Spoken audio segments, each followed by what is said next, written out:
is sound quality? How's the audio? What's up? I have to move my mic, I'm sorry. Heyo, heyo, how's it? I gotta move all my stuff. I started this because it was like, yeah, I'll move everything ahead of time and get everything fitting properly, and then fully I forgot to fix some things. Audio quality could be better? How? I meant like music. Is the music loud enough? Or quiet enough? I have no clue what this sounds like. Ah! Yeah, so it's 7:30 now, but we're still gonna wait a minute or so I can set up this other thing, because I was trying to— oh, hello! Hi, Debbie. I was trying to do a thing where I was just like streaming directly to my— because it'd be better if I could have 3 displays and one of the displays being my tablet computer, but it didn't work out like that. I figured out how to get my tablet computer's display onto my main computer, and I could have streamed like that, but that's much harder than just streaming through Discord, so I'm just gonna stream through Discord. It's fine. Oh yeah, for funny little the cup today, we have mug. Be nice to mug. Mug is nice. And yeah, be nice to mug.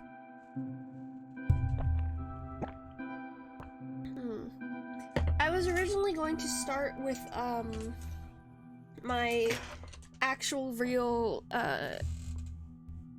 English like short story, and I was originally gonna do that. However, someone has informed me that they're going to stay awake until I read their thing on stream, so we're gonna start with that instead, and we'll move on to the English, the high school English thing later, and that's when I'll use my my tablet computer, because I can't write on AO3. like I can't make annotation things, so we're just gonna talk about it. Yeah, we're just gonna do that. Are you gonna read Redacted today? If we have time, I might read something that was written by Redacted, sure. Alright,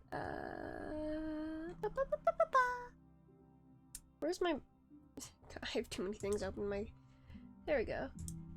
Alright, so today we have— also, don't ask questions on why my thing is off-centered. It's or I'm gonna answer it anyway, but the reason this is off-centered is because I have my chat on the thing behind the— woo! Or in front of the little black box here, so that you can read it properly, and the only way I can have all this text on screen is if I moved the window capture, so it's gonna look a little janky, but I honestly don't care too much. It's fine. You can deal with that weird black bar on the side. It's okay. It's fine. Why is it black? Because that's the color the chat appears better on. Okay, shut up. Leave me alone. Anyway, so today we are reading Tinted Green by our lovely council member Kai, and we're going to be doing— I did read the first chapter, to be honest, but that was a while ago and I don't remember what happened, so it's gonna kind of be like we're reading first impressions. I'm going to basically be going through— oh, why is it— because I'm using a skin. Yeah, I'm using an AO3 skin. It's just— it makes it easier to read, because white on— or black on white is harder for me with my stupid eye, but yeah. Anyway, what we're basically gonna do is I'm gonna do a quote-unquote blind reading of it, and sort of— I'm gonna read out loud, and I'm going to sort of walk you through the things that I immediately think of as I read, and how essentially my process of breaking down what I read in a way that is useful for me later on. Fun fact: the PDF I downloaded of the English, like the English short story has a bunch of questions at the end that actually would be useful for stuff like that. So we can go over that when I do that one. Did I develop heterochromia yet? No. I feel like my right eye has gotten lighter than my left eye, like in color, but they're both still brown, and that might seriously just be my imagination. Who knows? My right eye still is still messed up, but oh well. I knew that was gonna happen. Anyway, starting to tint green. Summary. After waking up in a strange concrete room which seems to defy the logic of time, she had to meet and befriend new people while trying to discover the mysteries of the strange world.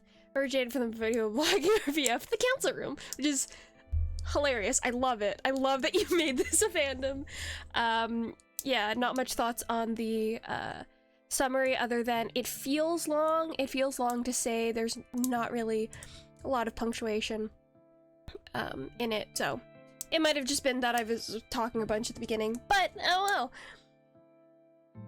Immediately off the bat, before even reading it, first thoughts are that this is very short, and so I'm not expecting to get much story out of it, or at least much story with a lot of room to breathe. I say that a lot, room to breathe, but again, we're going over what I think initially, okay? This is what my brain does automatically whenever I read things, so it's kind of hard to explain, but initial first thoughts is I can tell that this is probably not going to be long enough for, definitely not long enough for a chapter that really goes anywhere. Shorter things can work for specific scenes, but if it's like in a chapter and an ongoing story, there's probably not enough text for that. Second thing, all of the dialogue is super condensed. I'm going to make for not frantic or like real fast pace, but kind of like real squished together again. So that's another thing I'm picking up before I see anything, before I read anything. Nothing else without actually reading. I'm not seeing anything else without actually reading. Although like formatting is an important thing for me off the bat. And it straight up has made me fully click out of fanfics before. Like I'll open the thing, look at how the formatting is done, go, nope, not dealing with that. Because it can be hard to read when the formatting is off. I read this on paper in school, but future longer chapters will be better. Cool. But yeah, bad formatting can make things really hard to read. If you've ever opened a thing and it's just a wall of text, it's no breaks, it's one after the other, it's all connected, it's very hard to read. Very hard without the separation. A fun fact, that is why a lot of children's books, like printed children's books, will have like what is it, like 2 times spacing between lines. It's because having that separation makes things easier to read, especially for younger readers who are still getting used to it. Yeah, disk walls of text, they're terrible, don't do it. Formatting is so important. Anyway, chapter 1. Such a long intro for basically nothing. Her eyes began to starting off strong, wow. Her eyes began to adjust to the bright lighting now surrounding her, slowly getting up from the ground, looking for wherever she had to fall. I can't read out loud. Looking for wherever she had to have fallen out of. Immediately, something on that sentence felt off. Could have just been my reading of it, but we'll try again. Her eyes began to adjust to the bright lighting now surrounding her, slowly getting up from the ground, looking for wherever she had to have fallen out of. So for this, God, can you see my mouse? Yes, you can. So this, it's supposed to feel off, not like this. No, I meant it's like the grammar is there's something off about the grammar, not necessarily like you can play with grammar, but as your first opening line, you shouldn't be doing that. You shouldn't really be doing that, because it does the first opening line, especially the first paragraph of anything, is going to be like immediately that's how the viewer, that's how the reader is going to, that's the lens they're going to see all of your writing through. So you always want to make sure that your opening is, it doesn't I struggle with making things strong, but at least make it easy to read, and usually it's like have it be easy to read and give it a hook. In this case, I would either separate these into two different sentences here, or clarify what is slowly getting up from the ground, because you have her eyes as your subject. Her eyes began to adjust to the bright lighting now surrounding her, slowly getting up from the ground. So her eyes are slowly getting up from the ground, looking for wherever she had to have fallen out of. These feel like, it does feel like two different sentences. Anyway, he couldn't find wherever he had fallen. God, this reading on a computer is so hard.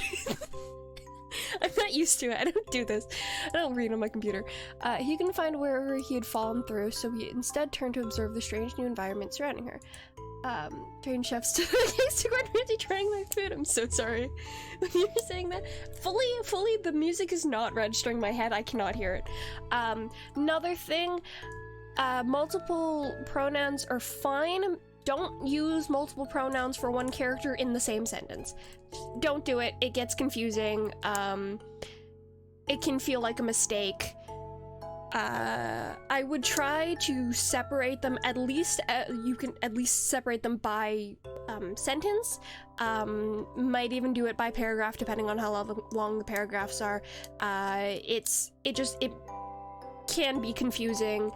The point of pronouns are to make it easier and quicker to refer back to a subject, and if you switch pronouns in the middle of in the same sentence, it can like make the reader very confused, especially when you get on to adding more characters. Woo! Especially when you get to adding on more characters into a scene. If you start switching the pronouns of one character in a sentence and you're referring to two different characters, even if they have the same pronouns or different pronouns from each other, it gets really messy, it gets really confusing, and it becomes a thing like, oh, I have no clue who's being talked about here. Anyway, moving on. We're 2 lines in, God. They glanced over from walls to floor. They glanced over from walls to floor, both the boring concrete, but from about her shoulders down, the walls had quite obviously been painted over, covering the coarse-like texture of the walls. His eyes drifted to the ceiling, where he noticed Sorry, my eyes are skipping around. This is also how I read. I like read back and forth. They glanced over from walls to the floor, both glanced over. That's what's tripping me up, because it's a weird thing. The phrase glanced over implies looking, like, having focus on one thing and then, like, quickly looking over to something else, or quickly switching over to something else, but you have the intention in the first paragraph of choosing to look around things. You're not really glancing over from anything, or studying anything. Glanced over is like a quick look. That's what was tripping me up. But the boring concrete, the walls and floor, both the boring concrete, would probably put a comma. Again, grammar is hard. Anyway, but from about her shoulders down, the walls had quite obviously been painted over, covering the coarse-like texture of the walls. His eyes drifted to the ceiling, where he noticed speakers placed in each corner of the room. She glanced over the artificial white lights, the kind you would see in a hospital that would usually make an annoying buzzing noise, yet not a peep was heard. A very long sentence should be at least 2. She turned her attention to the middle of the room where sat a round and clean-looking table. Tucked underneath were stools with metal legs, and yet most interesting of all, in the center of the table sat a radio emitting a gentle but grainy static sound. Also, I can't tell if it's too long or it's just missing punctuation or there's too much punctuation. You're an idiot sandwich? You're fine. This is stuff most people get wrong. Again, writing's hard. It's also something that's a lot harder to notice if you're just looking at it.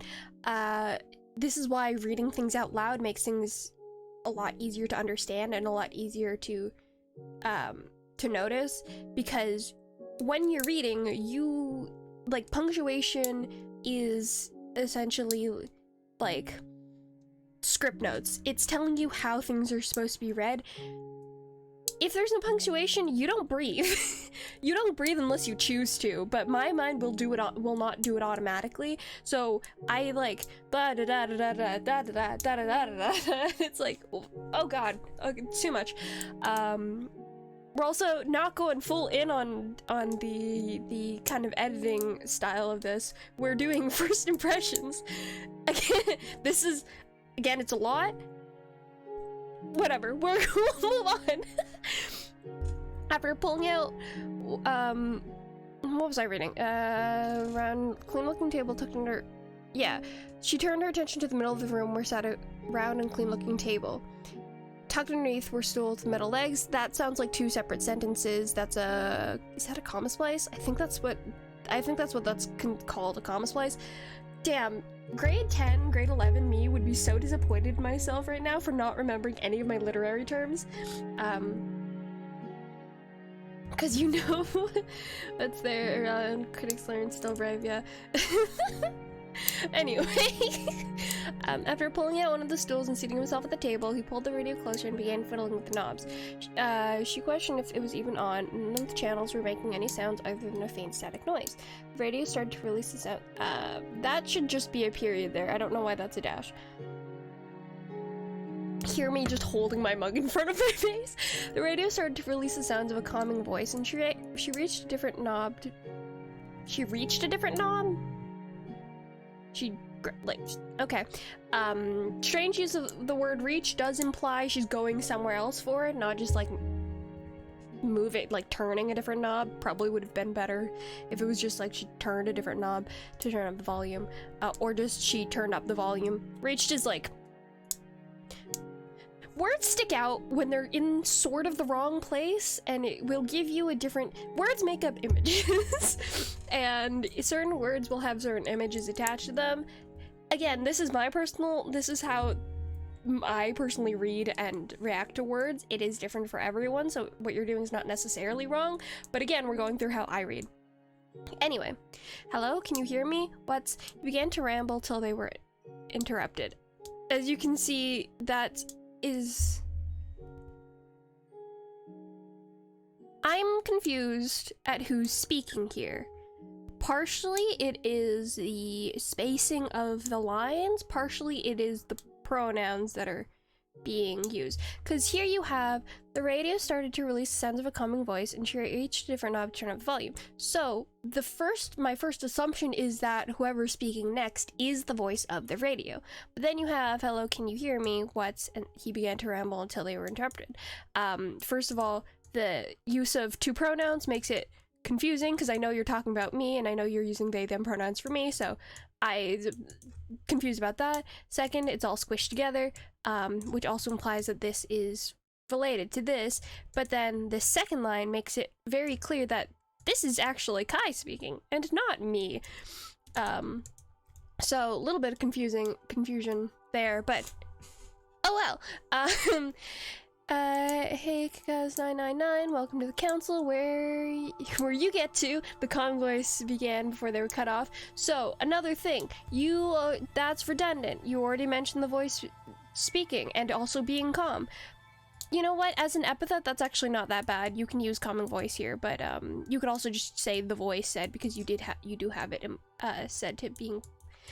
said as being calming, but this is sort of a redundant thing, because you say began as in wasn't speaking before, but they were clearly already speaking here.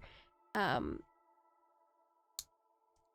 also you have interrupted and then also cut off, so it's like you can kind of just imply with these dashes here that they're both being cut off, and so it's just kind of more there that needed, but whatever. The council? What's the council? They panicked into the radio. I just think it's funny that yelling at a radio. That's beside the point. It's a cult, spoke a different and more excited voice.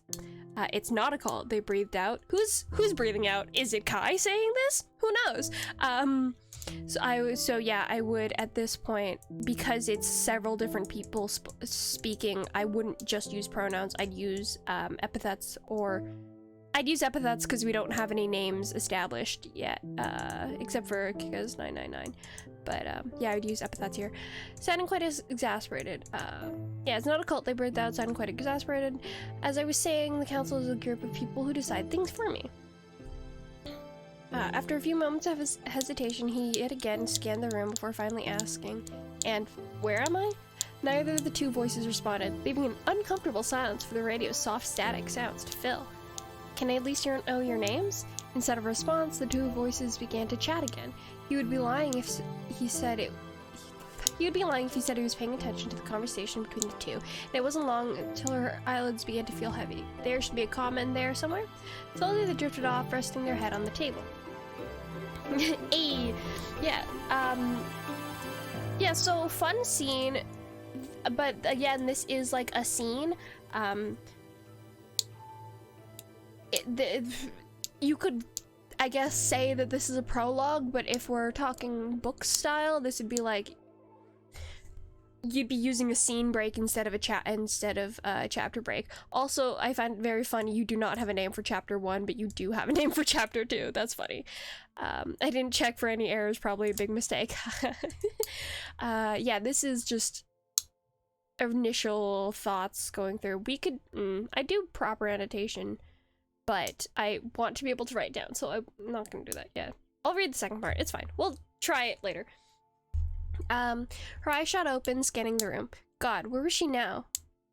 A hallway of some sorts? It was quite... her eyes shot open, scanning the room. God, where was she now? A hallway of some sorts? It was a white, chalky concrete, should be commas, like that sort of meeting room he was in, like that sort of meeting room he was in earlier. The hallway is filled with white painted doors with overused bronze door handles. I'm trying to figure out why that might also be a grammar thing. Oh well. I do like your imagery, by the way. It does make it pretty clear what I'm looking, or what I'm quote unquote looking at. I think it's fun. Anyway. White chalky concrete sounds terrible though. I don't like that. I don't like it. Is it white? I don't feel like it's white. It might be white. It's fine. White painted doors. Are you in the club rooms hallway?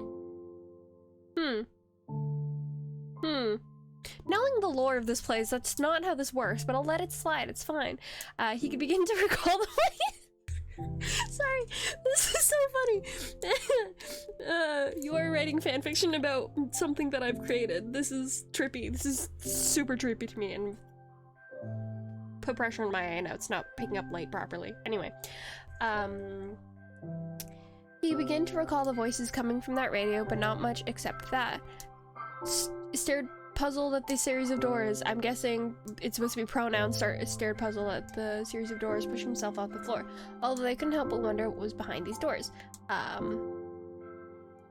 Oh, other thing, yeah. I was like, don't like that.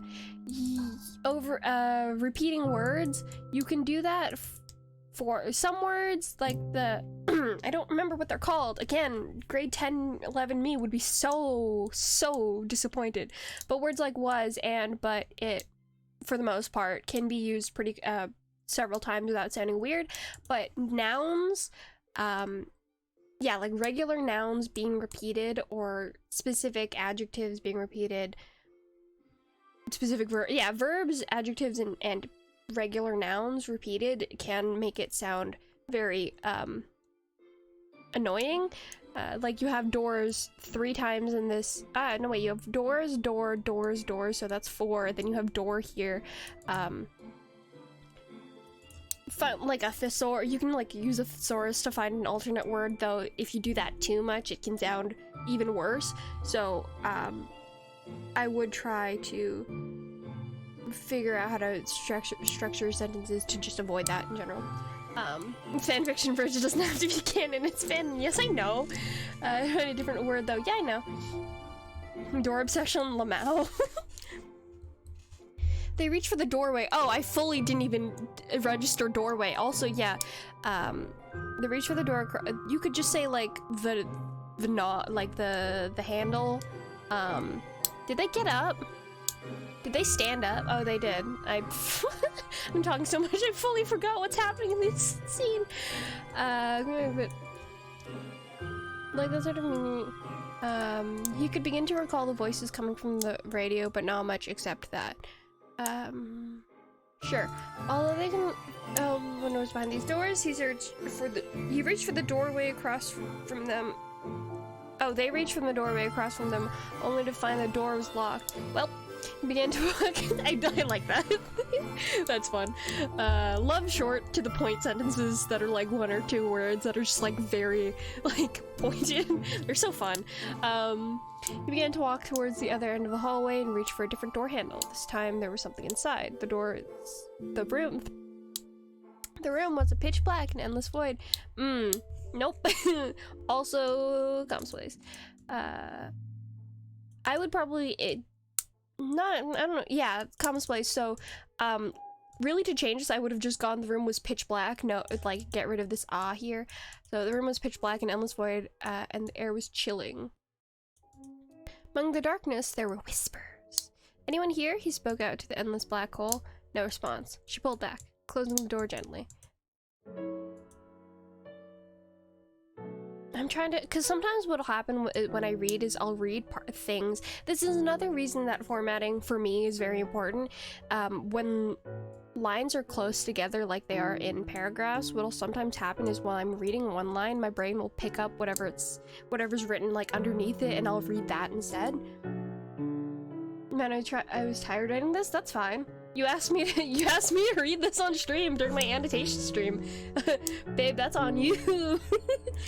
I'm not judging you. I'm just, this is how I read things. Like, this is not fully authentic because reading it out loud does add another element to it, and also the knowledge that I'm doing this for the sake of an analysis adds another layer to this. But I'm really trying not to I'm really trying not to pick up on more things than what I would like initially do myself when I'm reading. This is just how I read. This is literally why I went whelp and then went I like that, because I'm judging though. I was asked to judge. Again, this is how I read.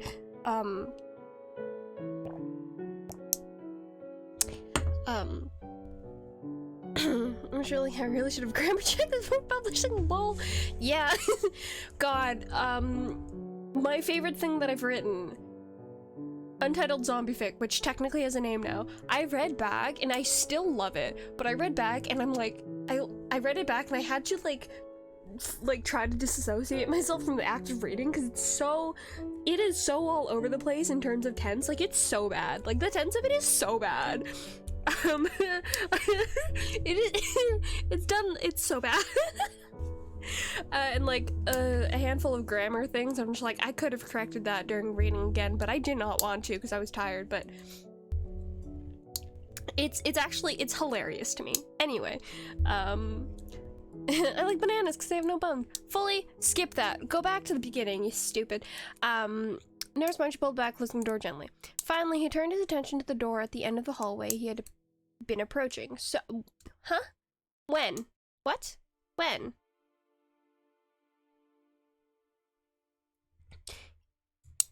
Yeah, there's quite a bit of implied things that were happening that were not happening. Like, yes, I guess you were moving through the hallway, but in this paragraph you were not walking down the hallway, you're walking to that other door. So this actually is kind of coming out of nowhere. He turned to the end of he had been approaching. That's kind of the issue with that sentence. Finally, he turned his attention to the door at the end of the hallway. Period. Remove this. I would remove that part, but her ears managed to pick up on something that they had not noticed before. I like bananas because they have no bones. Huh? He peered past the doorway, listening intently, only to have her eyes fall on the 2 others in the room.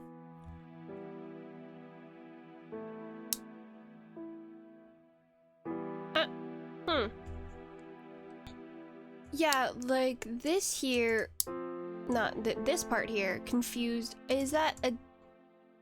Cause this is a different doorway? but all the doors were closed, so did you open the door? Check grammar. Only you see that? No. I might go through part of Untitled Zombie Fic, 'cause honestly, that's what I'm thinking of most because I love Untitled Zombie Fic, so we might go through Untitled Zombie Fic later. Anyway, here I am. Oh yeah, this part brings a bit of confusion. I'm confused at where you are, or where the character, we all know who it is. I'm confused at where Kai is in the middle of this, or in this space. I had like an idea of what the scene looked like, and now I'm kind of confused. You've moved to another door at the end of the hallway. You've heard something through the door, question mark? And then you're looking in through a doorway of a and I don't know, like, have you approached the door? I know you were going towards it, but like, are you at the door? Have you opened it again? And you're peering past the doorway and you're listening intently, so are you seeing or are you just listening? Because you are listening through, because here you have listening to a conversation, presumably through, like, that's coming through a doorway, but then you're looking past the doorway and also listen, and I'm like, this part needs to be a little bit cleared up. One of them looked like a cardboard box, slightly worn, and the color of a soft potato brown. Okay. One of them slightly worn, and then the color, yeah, that's why the description is a little bit out of order, I guess you would say, at least in English. For that's a little bit out of order, or just, again, how you're using commas is weird, but that might be, you can do a stylistic choice there, that's fine. It's not, I don't think it's too big of a deal. One of them looked like a cardboard box, slightly worn, and the color of a, it's the word "and." Probably would have moved around to be like, one of them looked like a slightly worn cardboard box, the color of a soft potato brown, or just not use the color of, just like a slightly worn cardboard box that was a soft potato brown. Their arm stuck out of 2 holes in the cardboard, and you could see their shiny, well-tailored black shoes. Another thing I do want to point out is the use of second person, the random use of second person. Personally, I don't like using it. I have used it sometimes, but I do my best to avoid that, because it sounds dumb. Let me be honest, to me it sounds dumb. It kind of pulls you out of the moment, out of it being a story in front of you, and more like, I don't know how to describe it. It kind of pulls you out of the third person perspective, because it's literally you being pulled out of the third person perspective. I've seen second person being used in third person context, like, effectively. I've seen it being used effectively, but it can't be that the reader is really, like, responding to any kind of the stimulus here in the story, because that doesn't make sense. So literally just change the pronoun there, stuck out of the 2 holes in the cardboard, and they could see their shiny, well-tailored black shoes, something like that. Like, just remove, just don't make it about me. It's not about me. It's about the characters in the story. Yeah, I can't remember what the examples of second person being used in third person are at the moment, but, like, I know you can use it. People have used it before, and I'm like, yeah, that's fine, but it can't be. It would sort of be used like, the main character is kind of thinking to themselves, and it's like, you know, when blah blah blah blah blah happens, and they're thinking that to themselves, but yeah, I can't be the one who's reacting to the stimulus. I literally can't see anything. Anyhow, also, spacing, formatting. The other was extremely well dressed. Their hair was a brownish black that glowed a soft So, their hair was a brownish black that glowed a soft worn out amber in the industrial-like lighting. I'd put a dash between industrial-like. or just not use the word like, because I mean that's technically alliteration, but it feels clunky. Their hair was a brownish black that glowed a soft worn out amber. Just say their hair glowed a soft worn out amber. I don't know why you put it was brownish black and also was a different color. Anyway, their eyes is a well-brewed dark roasted coffee color. I like that. That's fun. The brown barely shining through, but they were still why mention the color of their eyes and say that you can't see it very well? Usually it's the other way around. You would say like you can't see it, you can't see their eye color very well, but what you could see is blah blah blah blah blah. But it just the order is fun. Order is weird. Anyway, they're all covered by a set of very pointy eyebrows. Their clothing was interesting, to say the least. It looked similar to early Soviet workers, but it looked so well kept. The narrator's passing judgment. I don't know, that's just that's funny. You could yeah, some of these are it is kind of reading a little bit like maybe it should have been done, this should have been done in first person by some of the comments that are said by the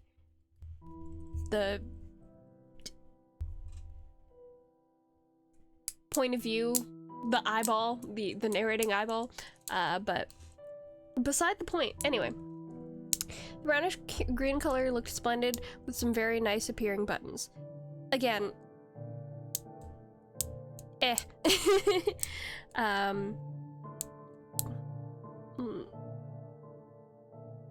whatever. Belt around their waist made of pure brown leather and some boots. Okay, sure, statement style. Again, descriptions are hard, especially descriptions of what characters look like, appearance-wise, are very difficult to do in a way that gives enough information to create the image you want in your head, but also not make it sound clunky and kind of forced in there. I think a lot of this does work. The formatting of I guess the structure of it is a bit weird. And then I probably wouldn't put something, it's like small things like a belt around their waist made of pure brown leather and some boots makes this like an answer to something instead of like a statement. So something like this would be a really easy fix. Would be the belt around their waist was made of pure brown leather, and they had, and they were, or like the belt around, both the belt around their waist and their boots were made of pure brown leather, something like that. Just like this is like an answer to a question that wasn't asked. Anyway.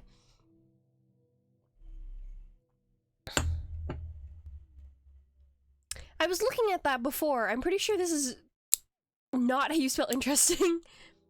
Isn't it interesting? Anyway, she couldn't help but be impressed by both of their interesting styles, watching them sitting enjoying a nice brew. So, oh yeah, that's also another thing. What are they called? I have to actually look this up because it's going to annoy me. But the inging, the inging of the words, ing words. I don't remember what they're called.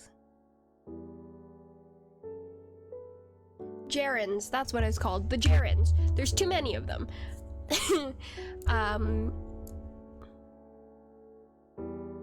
We brew only in the old people room. That is true. There's only brew there, which is not technically a club room.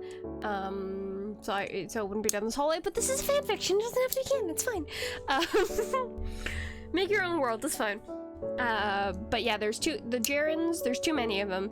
So she couldn't help but be impressed by both of their interesting styles.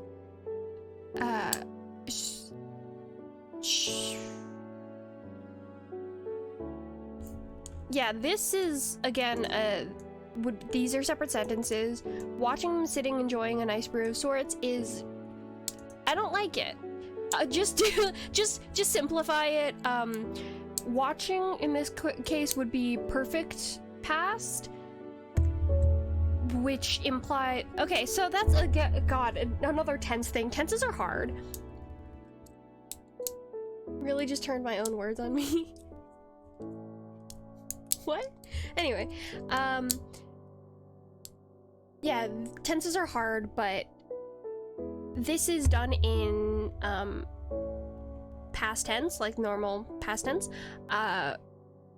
Gerunds are used in perfect past, which is like, which in this case would be she was watching them. So it's something that even, because like the quote-unquote present of whatever is happening in the story is written in the past tense, so watched, sat, blah blah blah blah, and so if it's in the past of that, it would be in perfect past, so was watching, was sitting, etc etc etc. It is, tenses are hard to do.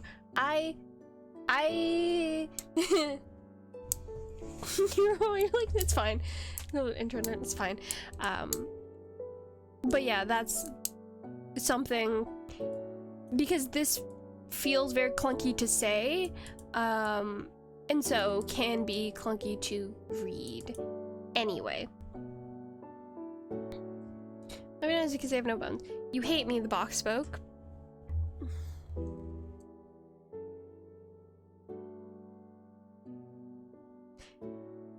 Said. The tense I write to use. Tenses are hard. Tenses are so hard. God. Box spoke, crossing their arms. Isn't this just a wonderful broca? The well-dressed one said, ignoring their remark from the person they sat with, reaching their hand into... I'm bad at reading. Well-dressed one said, ignoring the remark from the person they were sat with, reaching their hand into a bowl of peanuts. Yeah, these are like, again, more of the comma splicing? I think it's a comma splice. I don't know. But it's like, there's no connection here other than the comma, so it's kind of like it's two different sentences put together that are not supposed to be there. Whatever. Explaining things is hard. That didn't answer anything, Cream. You do hate me, Cass said, almost spitting the words. Oh god, I was confused because there was no punctuation here, but it dropped off. Almost spitting the words. Cream, rather than responding. Yeah, then responding, so again, it'd be another gerund that is a little out of place, so Cream, rather than respond, reached over to the radio and turned up the volume. Another thing that is happening here, a description of the radio where, despite how, at least I think so, here, but I don't think it was mentioned here. Yeah, no,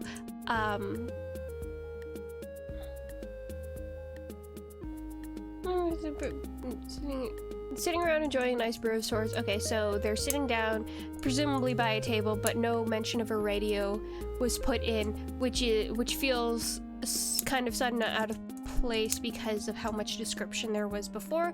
So it feels a bit weird that there wasn't a radio mentioned, especially because it's like something that is kind of important to the scene, so it was interacted with, not really implied. We didn't see any other rooms, so we don't really have the implication that there's a radio in each room, and so that does feel kind of sudden and out of place there. I don't like your peaches, they are full of stones. I like bananas because they have no bones. Oh, what a wonderful tune. Is that what you were singing earlier, Kai? During your stream? What is that? This might be a risk. Is this the same person talking?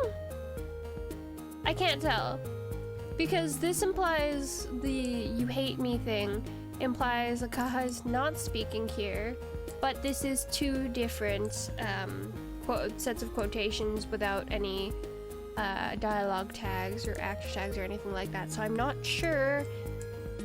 They may be having an exchange, but I'm unsure. I read this and then was thinking that maybe Kai was saying it, but then this happened where it's very clear that Kai is saying it, so I don't know what's happening here. This might be a risk, but he was willing to take it. Don't like my peaches, don't shake my tree, get out of my orchard, let my peaches be. The two friends looked over at the doorway, confused. Sorry, I didn't mean to interrupt. You know what? I'm sorry. I'll go. He began to back out of the doorway. You didn't mean... interesting thing. I was like, you're allowed to do with your characterization what you want.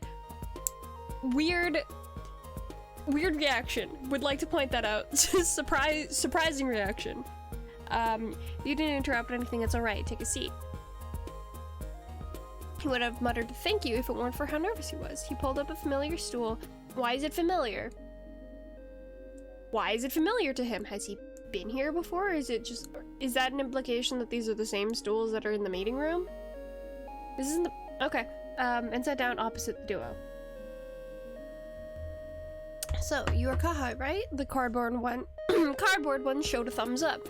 And you are Cream? A nod followed. And who are you? Questions? My name is Kai. I use he, they, she pronouns, and I'm British. He was cut off. You're British. Haha. You're British. Haha.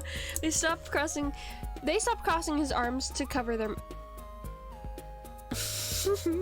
This does make it sound like someone is uncrossing someone else's arms to cover, assumably, the first person's mouth, but laughing at the confused Brit in front of them. He looked at them confused before letting out a sigh. Where are those green glasses from? Your British haha is my second favorite line.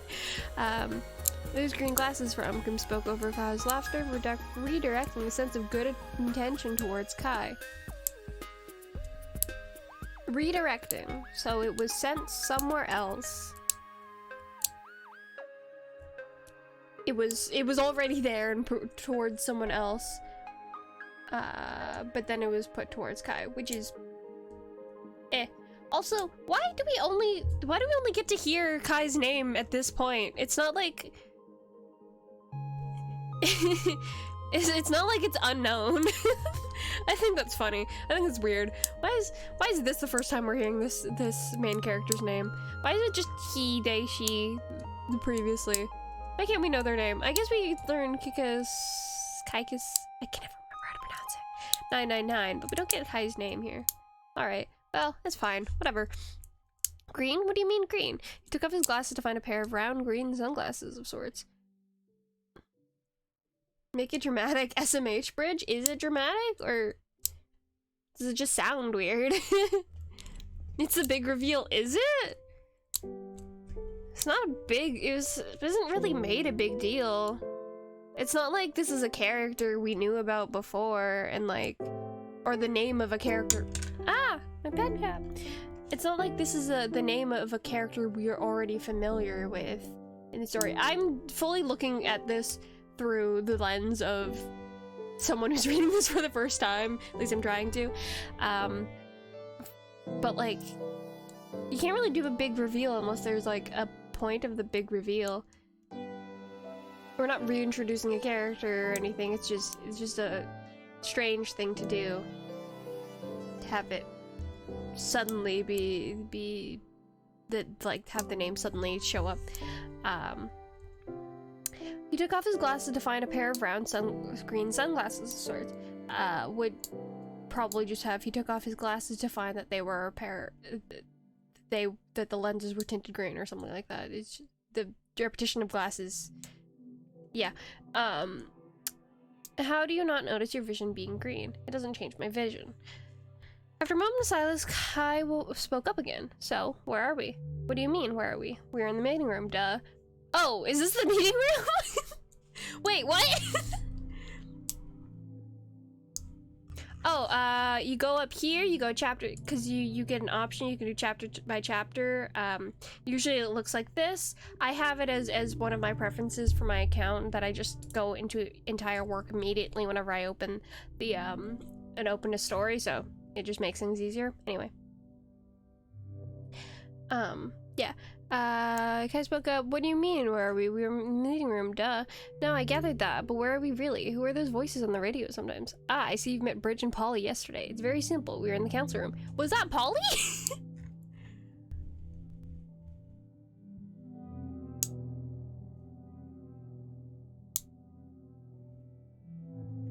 know. For some reason, I didn't think that was Polly.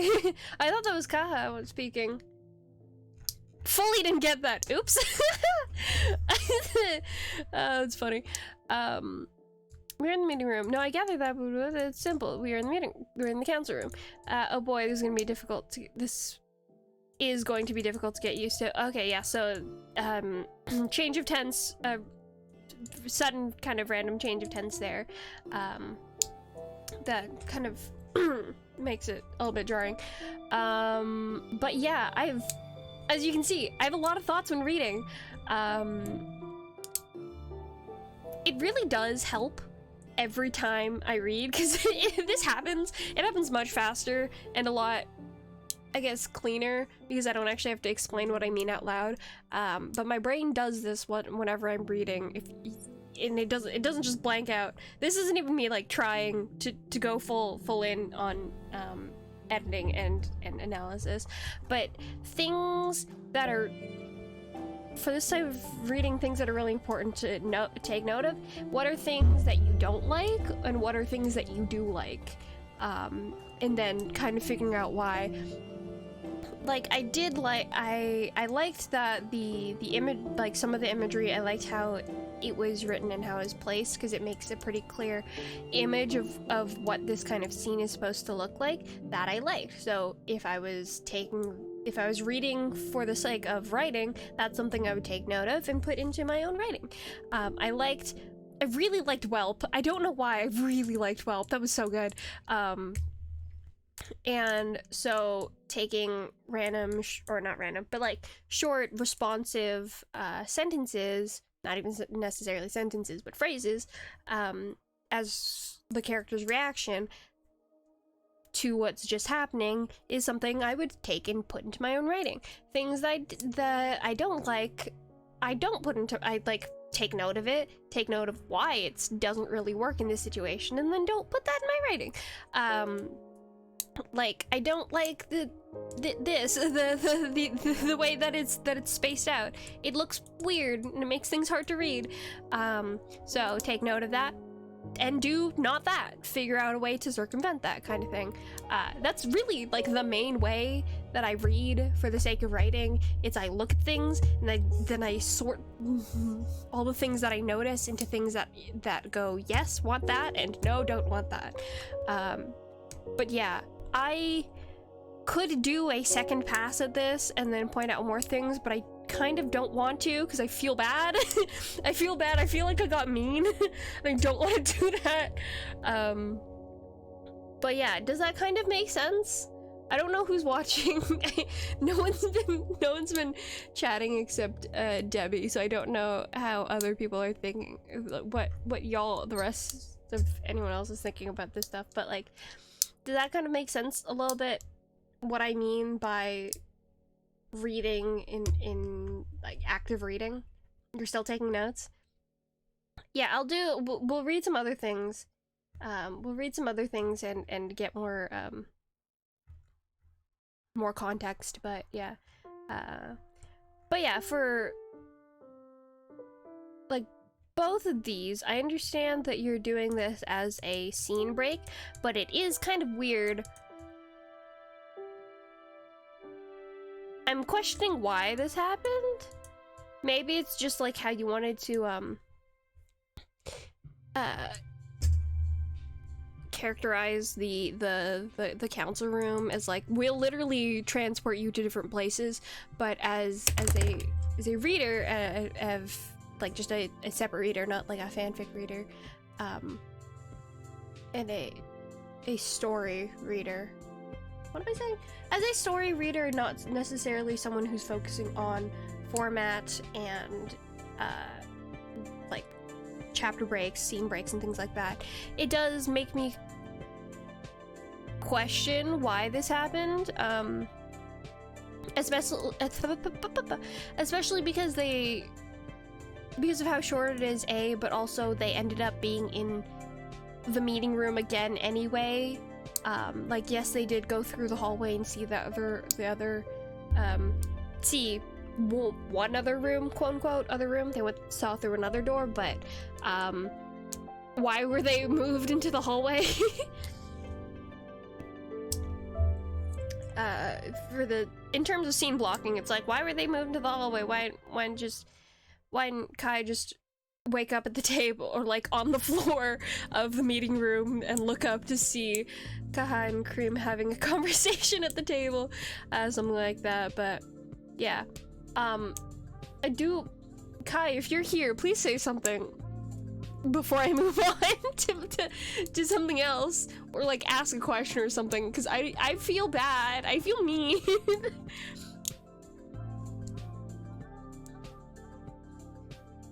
The excitement of posting, question mark? I'm gonna set up on my other thing while I wait. You killed Kai, I'm sorry. Please don't be sad. It's still fun. I am enjoying the Brave Little Soldier is falling. I feel bad. This is why I was saying give me things that aren't your own writing. Well, no, this is why I was saying give me published works like by actual authors, because it's less less mean. I do like, I'm enjoying the story so far. I think it's fun. I like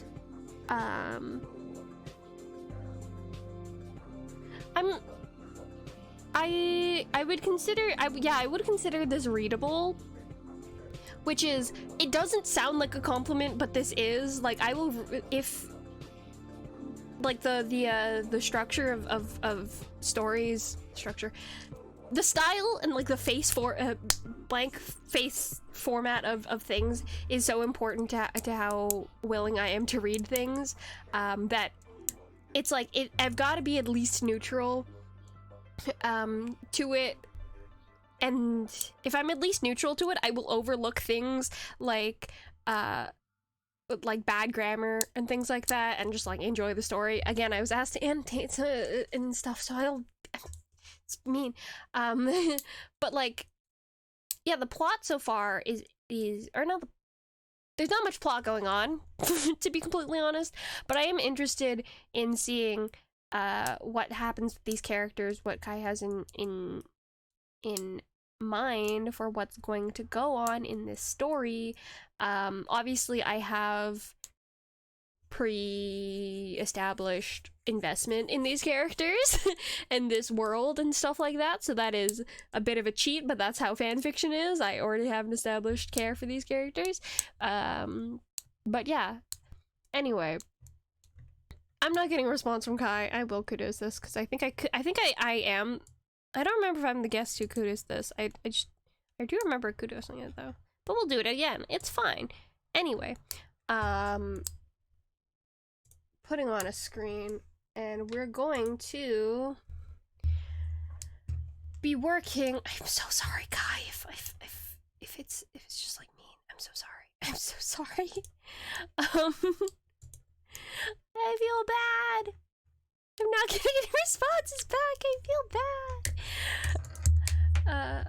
I've got to go onto my other computer for the second part to bring up the other thing.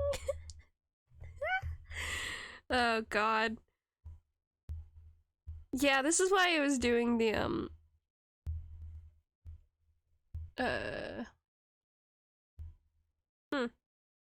wait. Oh yeah. This is why I was doing the I don't have double audio. I was doing like the by text kind of editing and stuff, because I can be mean. I can be mean and I don't like it.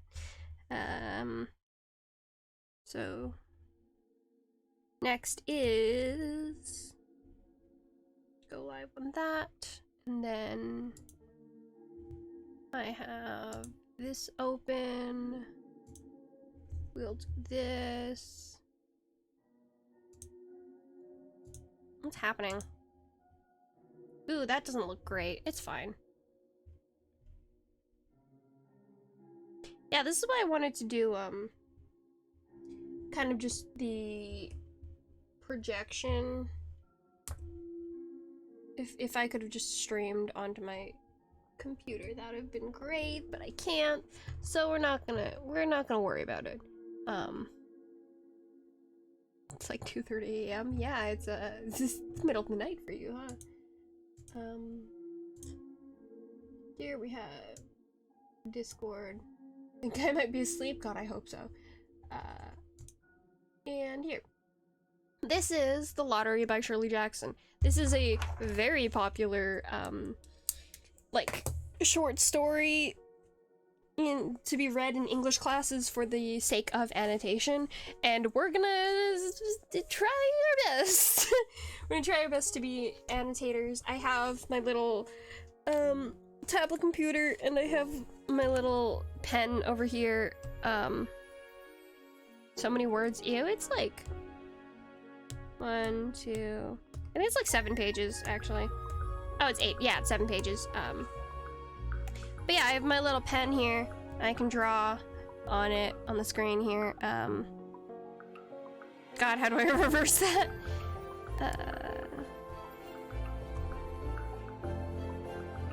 I would click out of this fanfic. I'm so sorry. Yeah, anyway. The Lottery by Shirley Jackson. The morning of June 27th was clear and sunny, the fresh warmth of a full summer day. The flowers— oh, look at that, it's a semicolon. The flowers were blossoming profusely and the grass was richly green. Immediately, and we're going like proper annotation style, but here we just have— oh, that's not what I wanted. Come on, give me— this pen is not great. Already imagery. Strange? Damn, fine. 1 second. I can't write. I don't know if you can tell. Writing is hard. Like, writing words is hard. Let's see, actually. Oh, look who's here. Yeah, I was abandoned. I was abandoned for being mean. But imagery. Actually, I probably could just highlight this. Yeah, we'll do highlights for imagery, because there's going to be quite a bit of it. Give me that. So I have to stretch. Wait, 1 second. Fully forgot about that. Give me a second.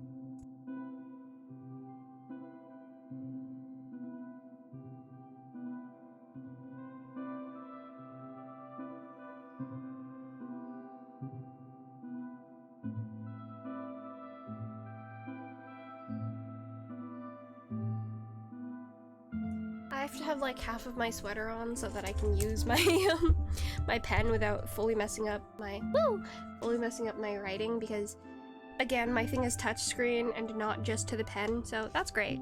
But setting establishment, we have setting establishment here. Even with the use of June 27th, it— give me the pen. What?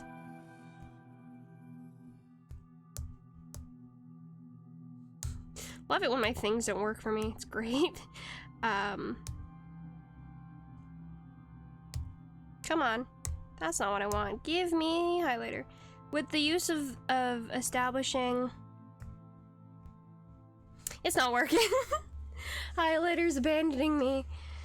Give me you. Can I do anything here, please? I cannot highlight the words. That sucks. Text only highlight, sure. Why is not— I can't highlight anything. That's fine. It's fine. You know what? It's fine. We'll just use a different pen color. Watch me struggle here.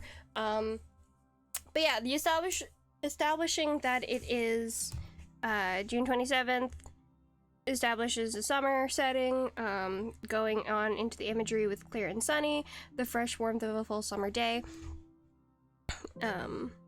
Again, is continuing to establish the setting.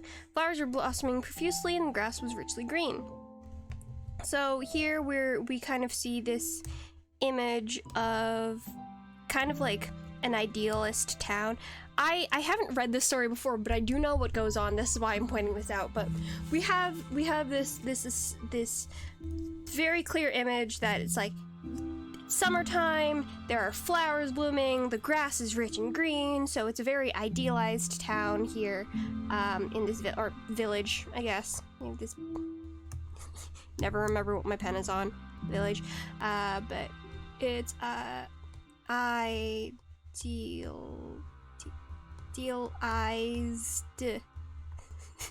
You're gonna have to deal with my terrible writing. It's fine. But yeah, we get this image, this idealized image. The people of the village began to gather in a square between the post office and the bank around 10 o'clock. In some towns, there were so many people that the lottery took 2 days and had to be started on June 26th. So here we have... I just like having different colors. The colors don't really mean anything here. But here we have an establishment of lottery, as harkening back to the can I move the thing, please? Harkening back to the title here. But yeah, the lottery took 2 days, and had to be started on June 26th. So here we have it established that June 26th, or technically June 27th, but this is kind of a ritualistic thing. This happens, so many people, the lottery took 2 days, so it happens over, like, this is a reoccurring event, something that is important enough to kind of, I guess, restructure what's going on in the town, or in the village. I keep calling it a town. Are they the same thing? I don't know. But yeah, post office and bank, we have here said post office and bank. These are like official city buildings or town buildings, so lend some credence to the idea that this lottery is kind of important. But in this village, there were only about 300 people. The whole lottery took less than 2 hours, so it can begin at 10 o'clock in the morning and still be through in time to allow the villagers to get home by noon. Get home for noon dinner. I don't know what noon dinner is. I'm guessing that's just lunch. But oh well, it's fine. I think that's funny. Can I?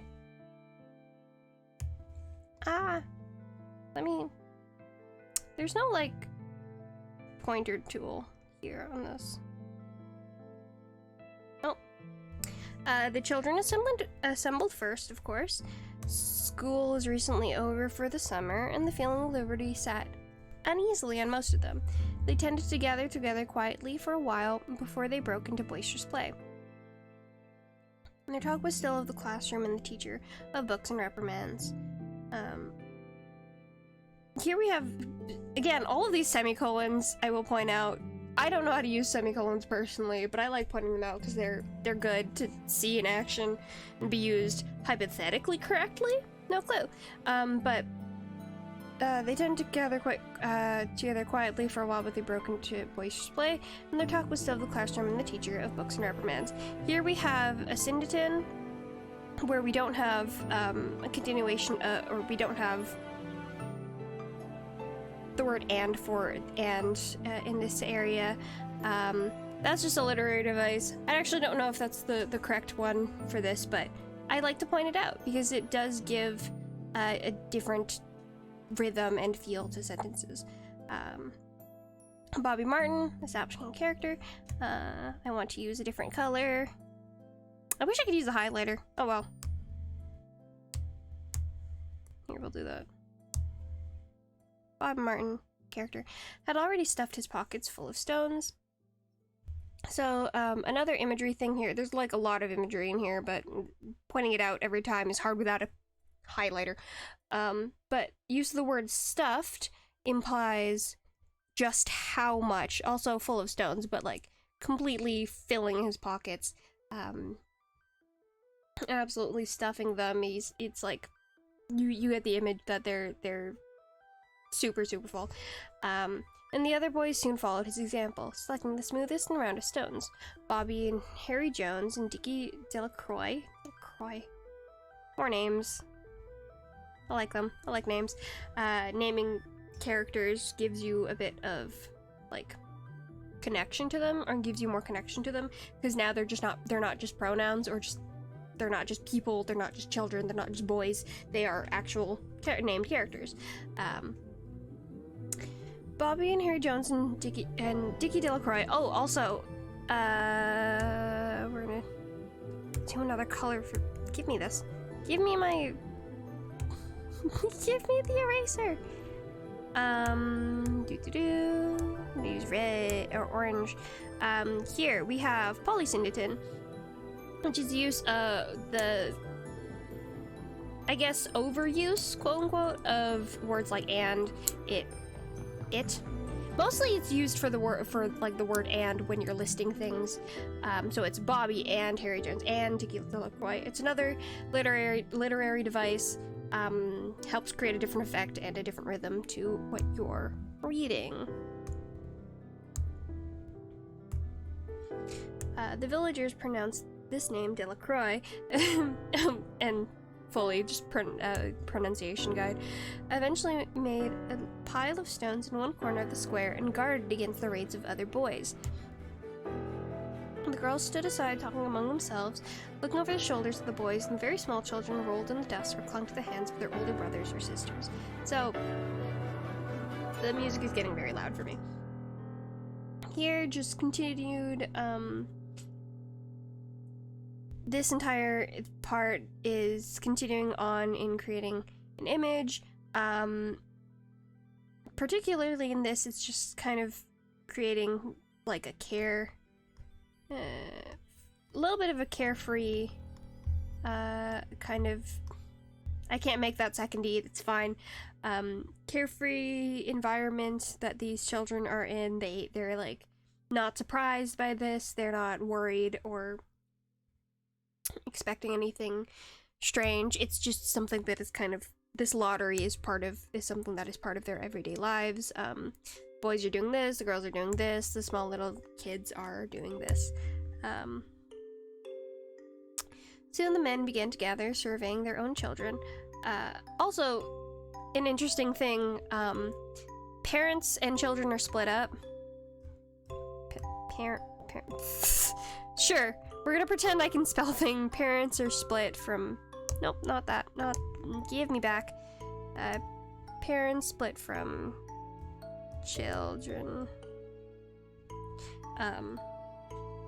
So I'm pointing that because I think that's an interesting thing. Anyway, soon the men began to gather, surveying their own children. Speaking of planting and rain, tractors and taxes, another thing here when they're just talking about their normal everyday stuff. Again, it's that kind of, this is a normal thing, this is just something we have to do. They're just surveying their own children, they're not like worriedly watching out for them. This is something they're used to. They stood together, away from the pile of stones in the corner, and their jokes were quiet, and they smiled rather than laughed.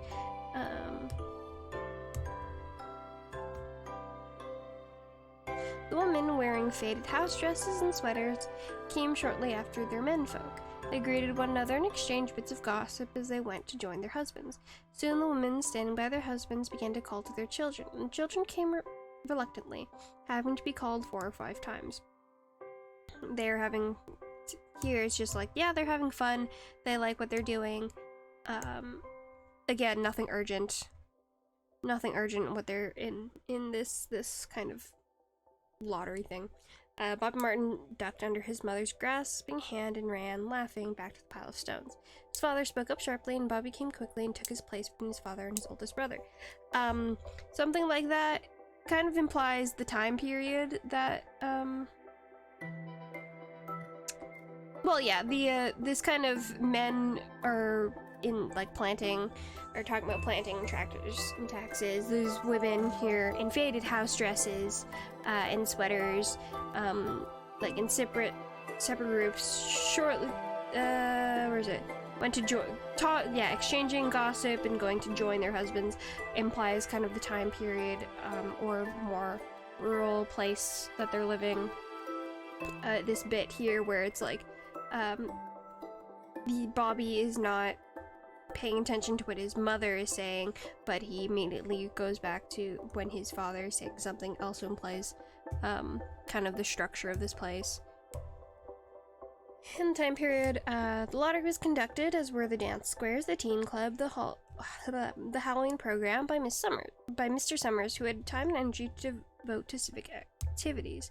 We're gonna make that. We're gonna use this color because I like it. Mr. Summers, clearly an important person because he's being trusted with all of these things. So he's doing the lottery, he's doing square dances. Also implies like a rural place.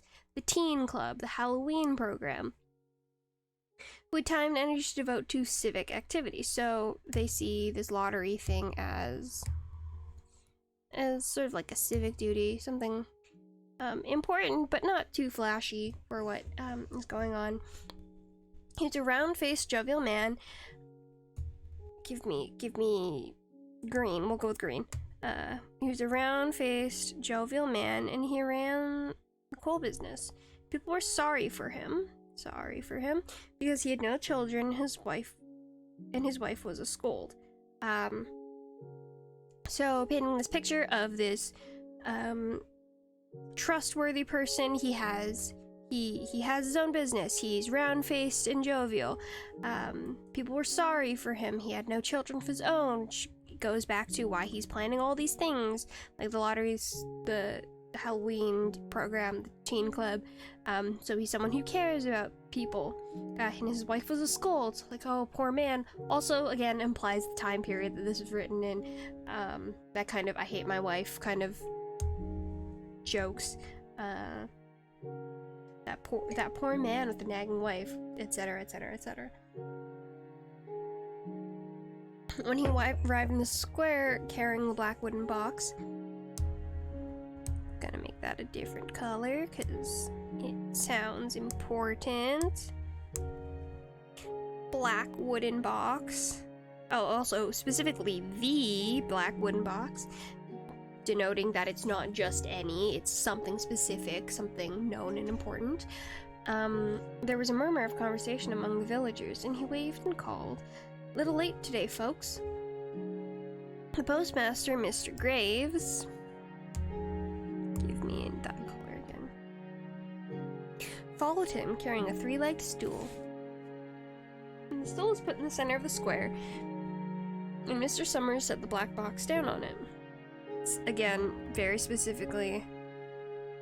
Actually, well, not really this so specifically because we'd already mentioned it, but yeah, like the black box down on it.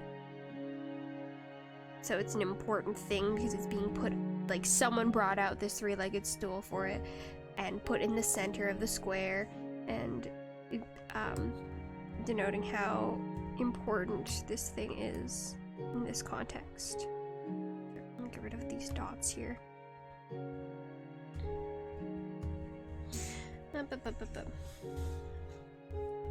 The villagers kept their distance, leaving a space between themselves and the stool, and Mr. Summers said, "Some of you fellows want to give me a hand?" There was a hesitation.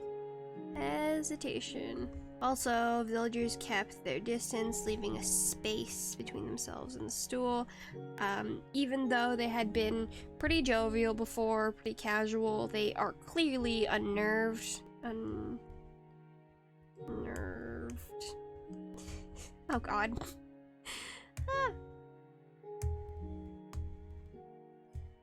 This is easier than using. Is this easier than using my mouse? Questionable. We're gonna leave that as unnerved. That's fine. Yeah, but they're clearly unnerved by this. There's hesitation. They don't necessarily like what's happening here, so we can start to see that even though it seemed like a perfect town previously, and they had no problems, there's something strange going on. At least something that the people of this village find strange and or off-putting. There's hesitation before two men, Mr. Martin and his oldest son, Baxter, came forward to hold the box steady on the stool while Mr. Summers stirred up the paper inside it. Actually, we'll go like this. Yeah. So stirred up is kind of an action word you'd use more for like food, or yeah, like you'd use it for food, so like stirring up a pot of stew or something like that, but you can also stir up gossip. So it's just another one of those things where it's very casually creating an image of the energy being used, which is what you do, which is what happens when you use specific, give me an arrow here, specific verbs. But it's like verbs and then just word choice in general, which will give you a certain energy. So he's really mixing it up. It's a little bit more, I guess you'd say, intimate or close than just using the phrase shuffling or mixed or anything. He's stirring it. He is kind of getting in there. Yeah. Certain verbs, certain words make the work a little bit more interesting. The original paraphernalia, I wish I could draw a straight line. But yeah, like that word paraphernalia, makes it sound a little bit official, a little bit like... Paraphernalia is usually used when you're kind of talking about like, not necessarily like something to be revered, but it is like an alternate word for like merchandise. Not merchandise, but when you think of merch, paraphernalia is something related. So it's like, it's kind of has that idea associated with it. But it's like paraphernalia for the lottery here. Having lost long ago, and the black box now resting on the stool had been put into use even before old man Warner, the oldest man in the town, was born. So this black box has been used for quite some time, even if it's not original. So this lottery has been going on for a very, very long time. Mr. Summers spoke frequently to the villagers about making a new box, but no one liked to upset even as much tradition as was represented by the black box. Kind of this idea here gives you this sentence here gives you an idea of what the town, or continues to give you an idea of what the town's like. They don't want to upset tradition. Again, I know what the story is about, which is why I'm bringing this up, but it's kind of, I think you would technically call this foreshadowing, based on what they do later, or what becomes clear later. Pretend that says foreshadowing. That they don't want to change tradition. Even something as simple as making a new box to replace this old box that they have, they don't want to even do that.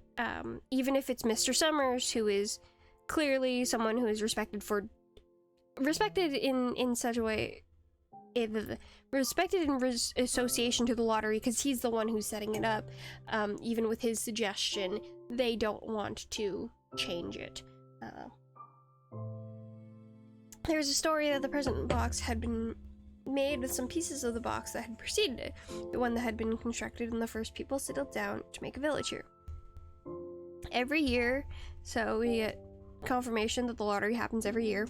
After the lottery, Mr. Summers began talking again about a new box. So again, he wants a new box, but every year the subject was allowed to fade off without anything being done. The black box grew shabbier each year, and by now it was no longer completely black, but splintered badly along one side to show the original wood color, and in some places faded or stained. So more imagery just to really drive home the idea. They don't want to change it. They're not going to change anything without something very drastic happening. They're just gonna use this old shabby box. It's also, I didn't mention this before because I just remembered and I just thought about it. The use of a black box, especially one that is quite shabby and is like breaking apart, implies something sinister. Color theory, especially color theory in terms of writing, both in like written words and like, but also in film and things like that, is something people do use. So black box, so something is hidden, something is treacherous.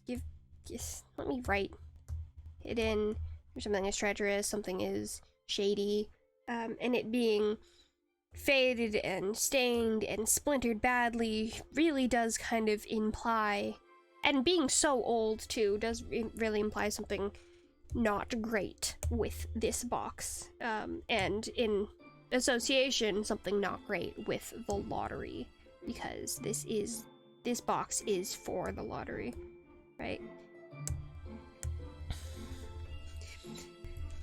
Mr. Martin and his oldest son, Baxter, held the black box securely on the stool after Mr. Summers had stirred the papers thoroughly with his hand. Again, that use of the word stirred there. Also, almost exclusively referring to it as the black box, sort of as if that's like the title to it. Gives it this kind of foreboding nature, because it's not something you can casually refer to. It is the black box or nothing else.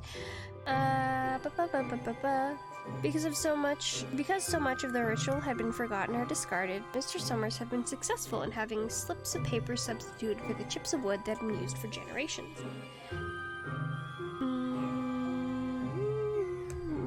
We'll use black. Again, Mr. Summers being very clearly of influence for this whole thing that's going on. Even if they don't want to change something like the black box, which is a very visual thing, because this ritual has been going for so long, the things are forgotten or discarded, he can kind of change things so that he can do the paper. So it's kind of like there's this implication. I was trying to make that line straighter and it didn't work. News for generations. There's an implication of a very surface level surface. Oh my god. I really wish this was easier to do, but it's not. It's fine. Surface level care for things not really being changed, because again, they really only care that the appearance is changed, not the actual traditions or ritual itself. Chips of wood, Mr. Summers had argued, had been all very well when the village was tiny, but now that the population was more than 300 and likely to keep on growing, it was necessary to use something that would fit more easily into the black box. This PDF is not great. There are some grammar issues already just in here, but oh well. The night before the lottery, Mr. Summers and Mr. Graves made up the slips of paper and put them in the box. Okay, so they are referring to the box without the word black, but still, my point before does still stand, that it has like a very proper feeling to it because it's referred to as the black box. And it was then taken to the safe of Mr. Summers' coal company and locked up until Mr. Summers was ready to take it to the square next morning. The rest of the year, the box was put away, sometimes one place, sometimes another. It had spent 1 year in Mr. Graves' barn, and another year underfoot in the post office, and sometimes it was set on a shelf in the Martin grocery and left there. Yeah, just more context given. There's lots of little literary things that are done, but I can't remember all of them. Like here, the use of like these short little sentence pieces. The next year, the rest of the year, the box was put away. Sometimes one place, sometimes another. Kind of gives it the references exactly what the sentence is talking about. So it's like the sentence is here, then it's there, then it's here, then it's there, like what the box is doing. And then, of course, here, this continuation is just actually giving context for what it's talking about. I'm gonna switch colors again because the black is boring. There was a great deal of fun. We're only on page 2. This is taking forever. Well, we're doing annotation. It's going to take forever. It takes literally forever. There was a great deal of fussing to be done before Mr. Summers, but I remember you don't watch the movie. Yeah, I don't. Hi, Zinc. Another thing about annotation, generally, people don't just do one pass of annotation. They do several passes, like they do initially, and then they go back after they read it the first time and do it again, putting in context from later on in the story and also their own notes previously. And if you see, it's so fun, like having printed out pages and then writing on the actual thing and highlighting. It's very fun to actually do annotation like that. It just takes forever, and I usually don't read things printed out, or printed out in pages that I'm okay with writing on, so I rarely get to do it. But yeah. The similarities between Spider-Man and a homeless person, they both have No Way Home. No, I get that one. I didn't watch No Way Home, but I get that one. There was a great deal of fussing to be done before Mr. Summers declared the lottery open. There were the lists to make up of heads of families, heads of the households in each family, members of each household in each family. Yeah, this is a synditon here too, because there are no connecting words in this little section, which gives it which makes it a list, right? Like it makes it read like a list, so it's like it reads like bullet points. Like you have there are no connecting words between them. There's the proper swearing in of Mr. Summers by the postmaster, the official of the lottery. At one time, some people remembered there had been a recital of some sort performed by the official of the lottery, a perfunctory. Again, another thing about how punctuation can really change how you read a sentence, because that's not supposed to end there. I think it's supposed to be a comma. Also, a way to make sentences real long without them sounding bad, using semicolons. Again, I have no clue to use semicolons, so, but they do work here. A perfunctory tuneless chant that had been rattled off duly each year. Some people, because again, a semicolon is the connection of two separate sentences into one bigger sentence, so it does work here, but they kind of work as like somewhere between a period and a comma. Anyway. Some people believe that the official of the lottery used to stand just so when he said or sang it. Others believe that he was supposed to walk among the people, but years and years ago, this part of the ritual had been allowed to lapse. Again, there's this idea that there really is, like, at some point the true tradition, like the actual point of whatever this lottery is for, was lost, and they're kind of just doing the showy bits of whatever this ritual here is. They're just going through the motions. They don't really they're going through the motions to protect the status quo, as it was clear earlier that they cared about, where they refuse to kind of change what the box looks like at all. Give me a color. Yeah, they refuse to change what the box looks like, but they will let this whole tuneless chant go because it's not very important. And it requires them kind of forcing this person to do that. And Mr. Summers, being in charge, if he chooses not to do it, then it doesn't matter. He doesn't have to do it. Oh well. There had been also a ritual salute, which the official of the lottery had to use. Here, I just want to point out, this is an example of perfect past, because this entire thing is written in past tense. There was a great deal of fussing to be done done before Mr. Summers declared the lottery open. So this is all happening in the story's present tense, but it is written past tense. And then here we have, we're talking about something that's happening in the story's past. So we're using had because had is perfect past. Anyway, tenses are hard. Really, the way I learned tenses better is by doing my Latin, or is taking that Latin class I did, because other languages actually use, or well, learning another language will actually make you learn grammar, so, you know, that's fun. Which the official lottery had to use in addressing each person who came up to draw from box. This also would change with time until now it was felt necessary only for the official to speak to each person approaching.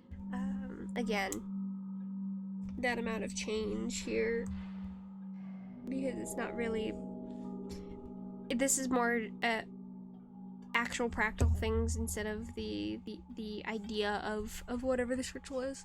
Mr. Summers is very good at all of this. In his clean white shirt, actually I want a different color. I want a different color for this too.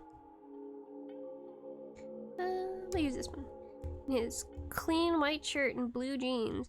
Again, a continuing, also the name Summers itself, summer has very positive connotations, in this, so it's like really painting him as this Mr. Summers, and his clean white shirt paints him as very, and his description earlier of being just like a jovial guy, paints him as like this nice person who's very like in touch with people and casual and non-threatening.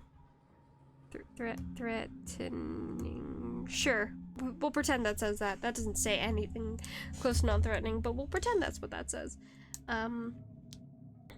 With one hand resting carelessly on the black box, he seemed very proper and important as he talked interminably Mr. Graves and Martins. So, yeah, very clearly showing his kind of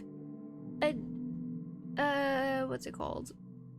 His opinions, not like opinions, but his mood towards this, as the official. We saw how all the other villagers were kind of like hesitant and didn't really want to be around the black box, so they were on the back foot near it. But Mr. Summers here is carelessly touching it. It's like very casual, feels proper and important because he is the official. Which in this case kind of implies that it doesn't really affect him whatever's going on. Even if it's bad, it doesn't affect him because he's the official, and so he's kind of in charge of it.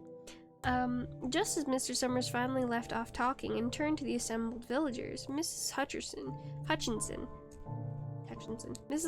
came hurriedly along the path to the square, her sweater thrown over her shoulders, and slid into place in the back of the crowd. Clean forgot what day it was, she said to Mrs. Delacroix, who stood next to her, and they both laughed softly. Thought my old man was out back stacking wood, Mrs. Hutchinson went on, and then I looked out the window and the kids were gone, and the kids was gone, and then I remembered that it was the 27th and came a-running. So here we just have the, like, nope, that's not right.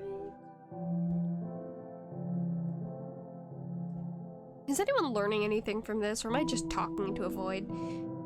I don't mind just talking into a void, I just want to know. Here we have establishing, like, character establishing here, came a-running, and the kids was gone, things like that. So, again, denoting kind of a rural, community. Also, in comparison to when Mr. Summers was talking, where's he? With his proper... He says, "Little late today, folks. Some of you fellows want to give me a hand," with his proper grammar and all that stuff.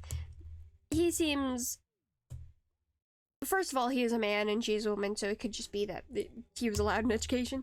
But it also implies that, again, a little bit of power on his end compared to the other, presumably normal folks of this town. Watch me get a country accent, a southern accent, just from talking about this. She dried her hands on her apron, and Mrs. Delacroix said, also, we love our dialogue tags here. Mrs. Hutchinson went on, just to like break up the words, because technically, if she was saying it, or like if this was a performed piece, there wouldn't be any break between her saying, thought my old man was out the back stacking wood again, and what, then I looked out the window and the kids was gone, etc, etc, etc. But for the sake of when you're reading it, it does help having longer bits of dialogue broken up, so you're not just having character monologue at the audience, essentially. But we do love our... Not what I want. We love our dialogue tags. Connected to actions here. Stood next to her and they both laughed softly. Thought the old man was about the back, second wood. And she dried her hands on her apron.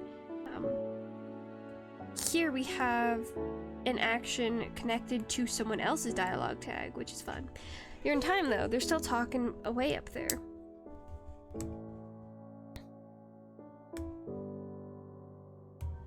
Oh, not right.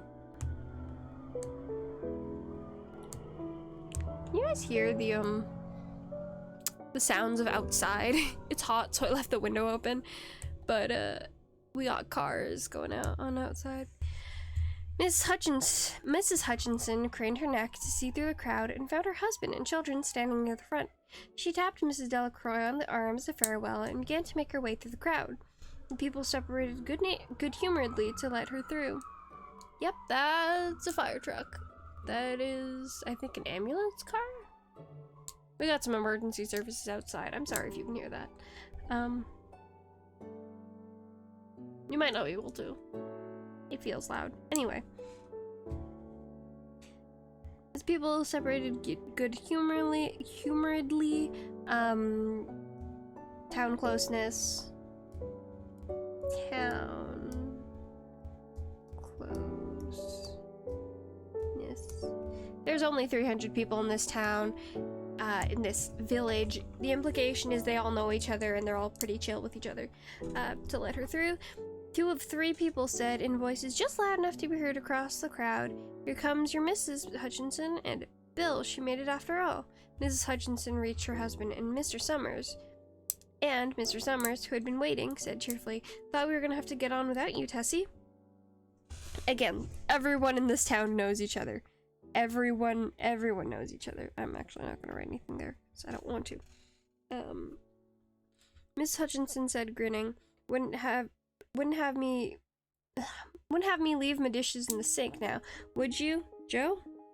Again, something happened with some of these words and punctuation that this shouldn't have been a period.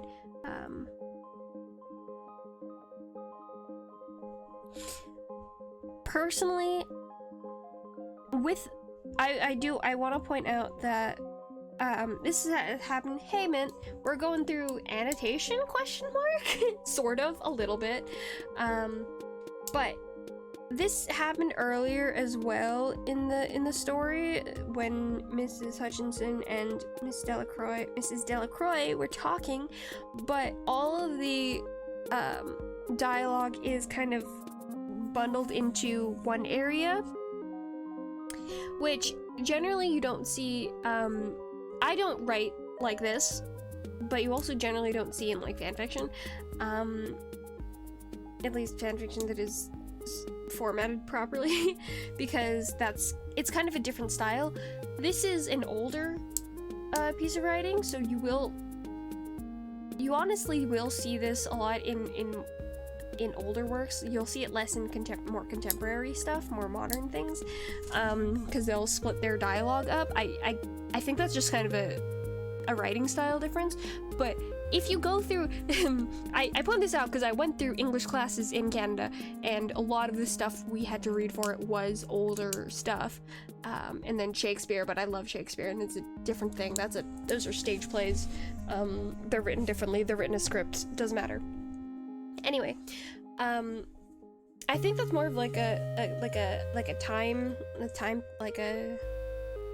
period thing, just because it's different. It's a different thing, and I've noticed it, but here you'll also see that because of this, they, Shirley Jackson, is that her name? The author? There's so much more marks up here because I was pointing things out. Yeah, Shirley Jackson doesn't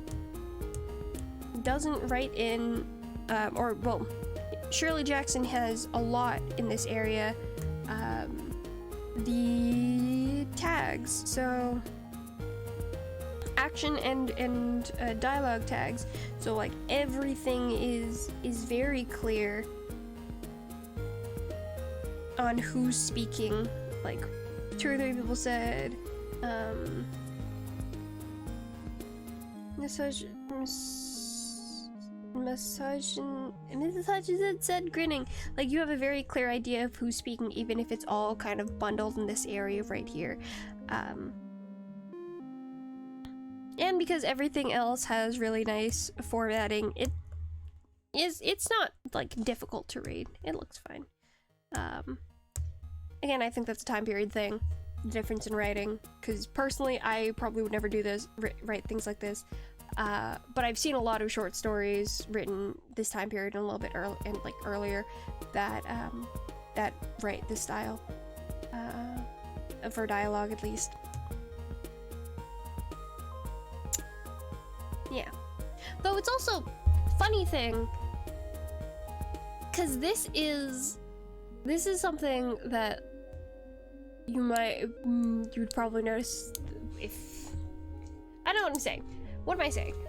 The thing I'm saying is that this story is not character-centric. Most things written now are going to be more character-centric. And for those things, you tend to have more dialogue, especially in fanfiction. Anything that really centers on the characters and their interactions. Something like this is going to be less character driven and more plot based, more I have a message that I'm kind of trying to get through to whoever's reading this, and so that style of writing lends itself to having this kind of dialogue as well, where it's like it's part of the story instead of the focus kind of thing, if that makes any sense. That's just something I noticed, and I wanted to point out. Red. We're gonna go with red. And again, soft laughter. Oh. Soft laughter, Mrs. Hutchinson grinning, her making casual remarks to her, like, chores, is another thing. This is another instance of obvious town closeness. Well, now, Mr. Summers said soberly, pointing out the word soberly because that implies that he is like that this whole situation is not as jovial as everyone's kind of everyone's mood was previously, that like this is a more serious thing, whatever he's talking about now with the lottery. Miss Summer said soberly, guess we better get started, get this over with so's we can go back to work. Anybody ain't here? And this, I guess I spoke a little soon about his grammar, but again, and just another thing for, what is happening outside? Can anyone hear that? Or is that just me? The alarms. But yeah, that, again, setting in place and time period, with the kind of language that they're using. Dunbar, several people said Dunbar, Dunbar. Another instance of how very... Give me my pen back. About how very close people are. People immediately, and like several people immediately know who's missing. The fact that it's Dunbar, they can call him by name. Mr. Summers consulted his list. Clyde Dunbar, he said. That's right, he broke his legs. He's broke his legs. He's broke his leg, hasn't he? Who's drawing for him? Me, I guess, Omen said, and Mr. Summers turned to look at her. Wife draws for her husband, Mr. Summers said. Don't you have a grown boy to do it for you, Janie? Although Mr. Summers had, and everyone else in the village knew the answer perfectly well, it was the business of the official of the lottery to ask such questions formally.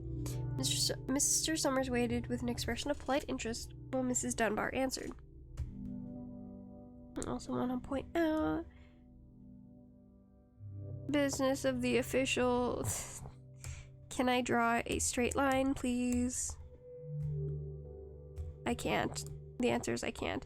It is the business of the official of the lottery to ask such questions formally. Again, what's it called? In contrast to the energy that the entire town has, as well as the fact that they kind of drop a lot of the traditions here, but the fact that he's asking these questions formally, the fact that he kind of makes this his business. Everyone already knows what the answer to this question is, but he's asking anyway. Horace is not but 16 yet. That should be it, Mrs. Dunbar said regretfully. Guess I gotta fill in for the old man this year. Right, Mr. Summers said. He made a note on the list he was holding. Then he asked, Watson boy drawing this year? A tall boy in the crowd raised his hand. Here, he said, I'm drawing for my mother and me. Pointing out. We're gonna make this the blue again. Putting out. Oh. 16. So there is an age restriction.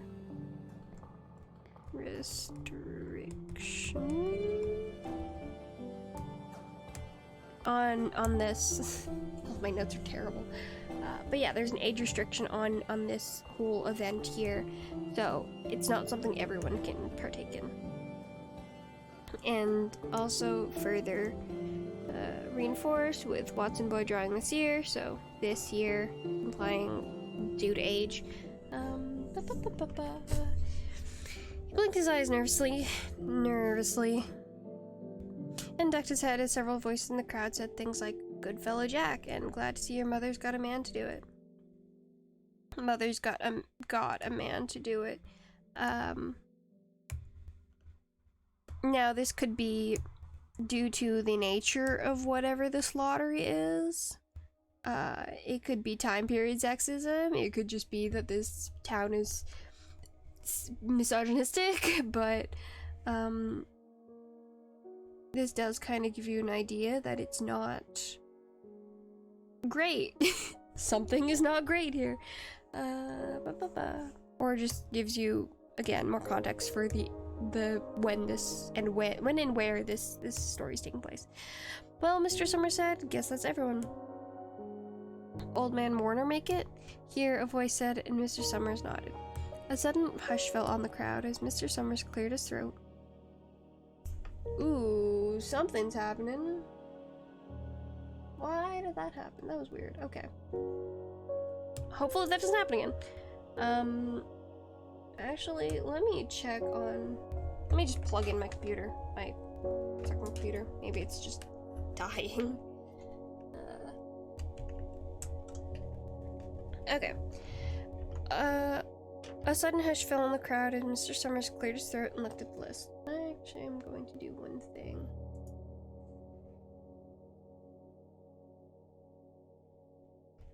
Just one singular thing.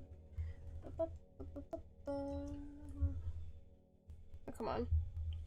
Give me control over my computer, please. Thank you.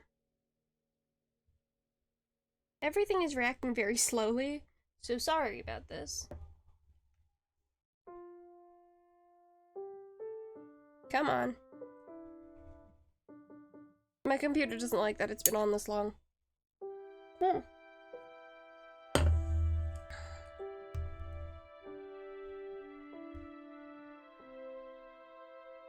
Okay.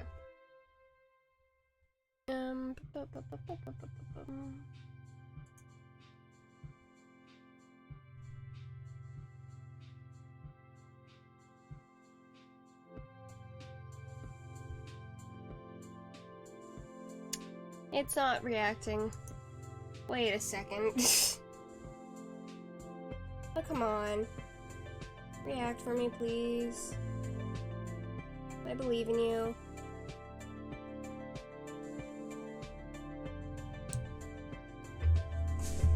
Anyway, how you doing, chat? Are we enjoying this? This was asked for. Are we enjoying listening to me talk about literally nothing? Wait, basically nothing.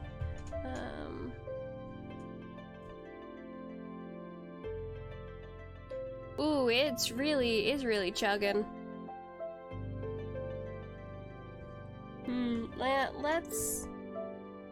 Let me see if I can get it to actually work. Come on, work for me, please.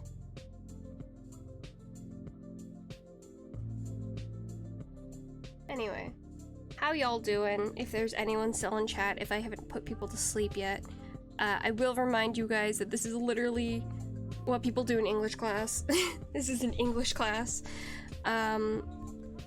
And it would take, sometimes it would take up several classes, to do that, and like our classes were like an hour and 20 minutes. But yeah, I enjoy doing it, so it's not a problem for me, but it might be a little bit boring. Especially when my computer is not working.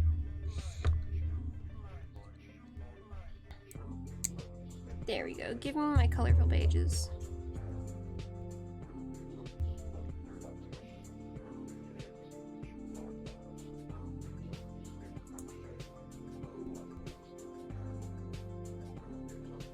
It's loading.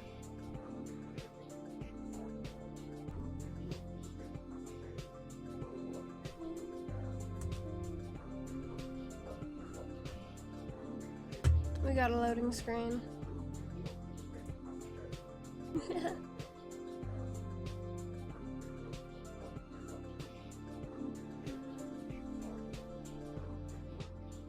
I hope it, if this doesn't come back online, then we might have to end here. Because it's, yeah, if it doesn't go through, we might have to end it, because if my computer overheats and decides it hates me, I can't do anything about that. Which is unfortunate.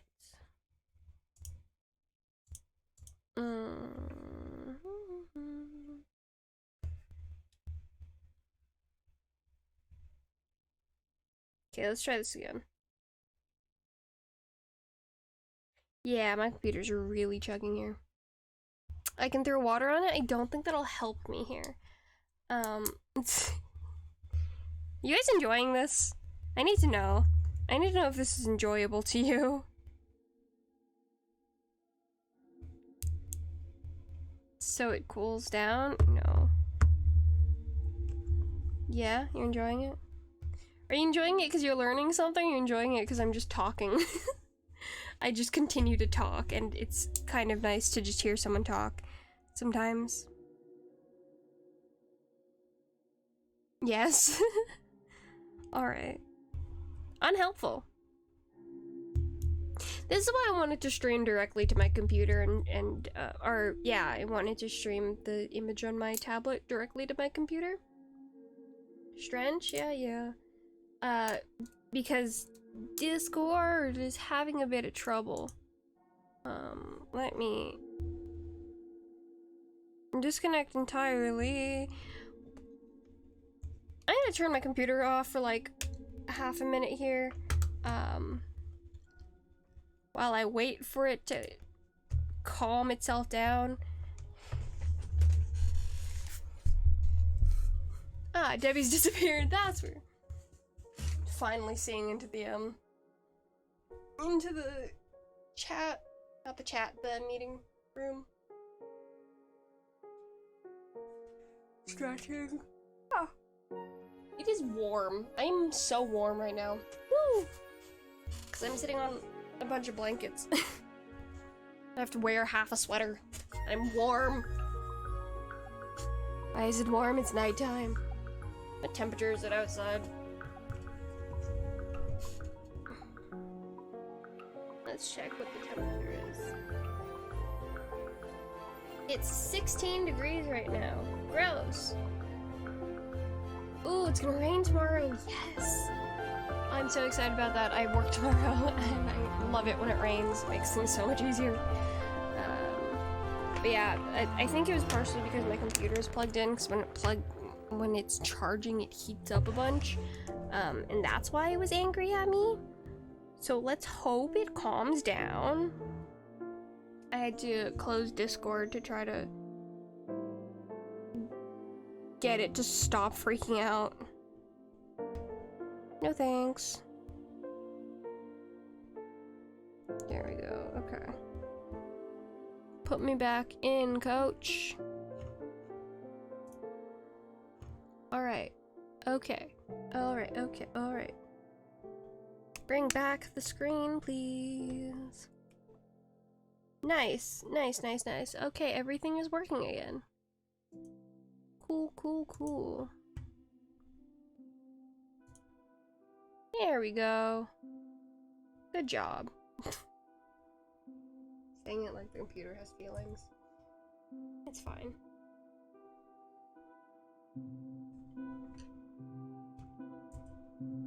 There we go.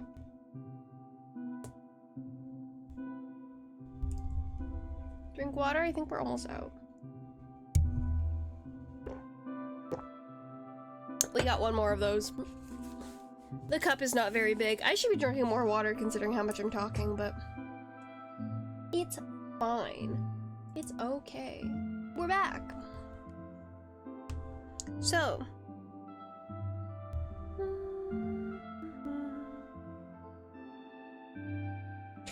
here, voice said, and Mr. Summers nodded.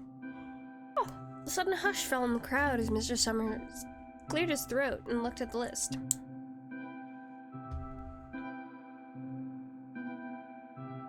A hush falling over the crowd. Give me... Oh, I turned my pen off, duh. Sudden hush fell on the crowd as he starts talking. Or he starts going through the list. Sudden hush. And building anticipation. Yeah, building anticipation, building that kind of dread. More water, glug glug. It didn't work. Already, he called? Now, I'll read the names. Heads of families first, and the men come up and take a paper out of the box. Keep the paper folded in your hand without looking at it until everyone has had a turn. Everything clear? The people had done it so many times that they only half listened to the directions. Most of them are quiet, wetting their lips. Quiet, wetting their lips. Half listening. Which gives an interesting contrast, that was, again, talked about before, where they are not really interested in, or like very invested in the tradition, but they are hushed and quiet and not looking around, like they're nervous about something. They're like, yeah, there's a weird contrast there. Then Mr. Summers raised one hand high and said, yeah, it seems like the only person who is not put off by this entire thing is Mr. Summers. But again, he is in charge of this whole thing. He's the official. Raised one hand and said, Adams. A man disengaged himself from the crowd and came forward. "Hi, Steve," Mr. Summers said, and Mr. Adams said, "Hi, Joe.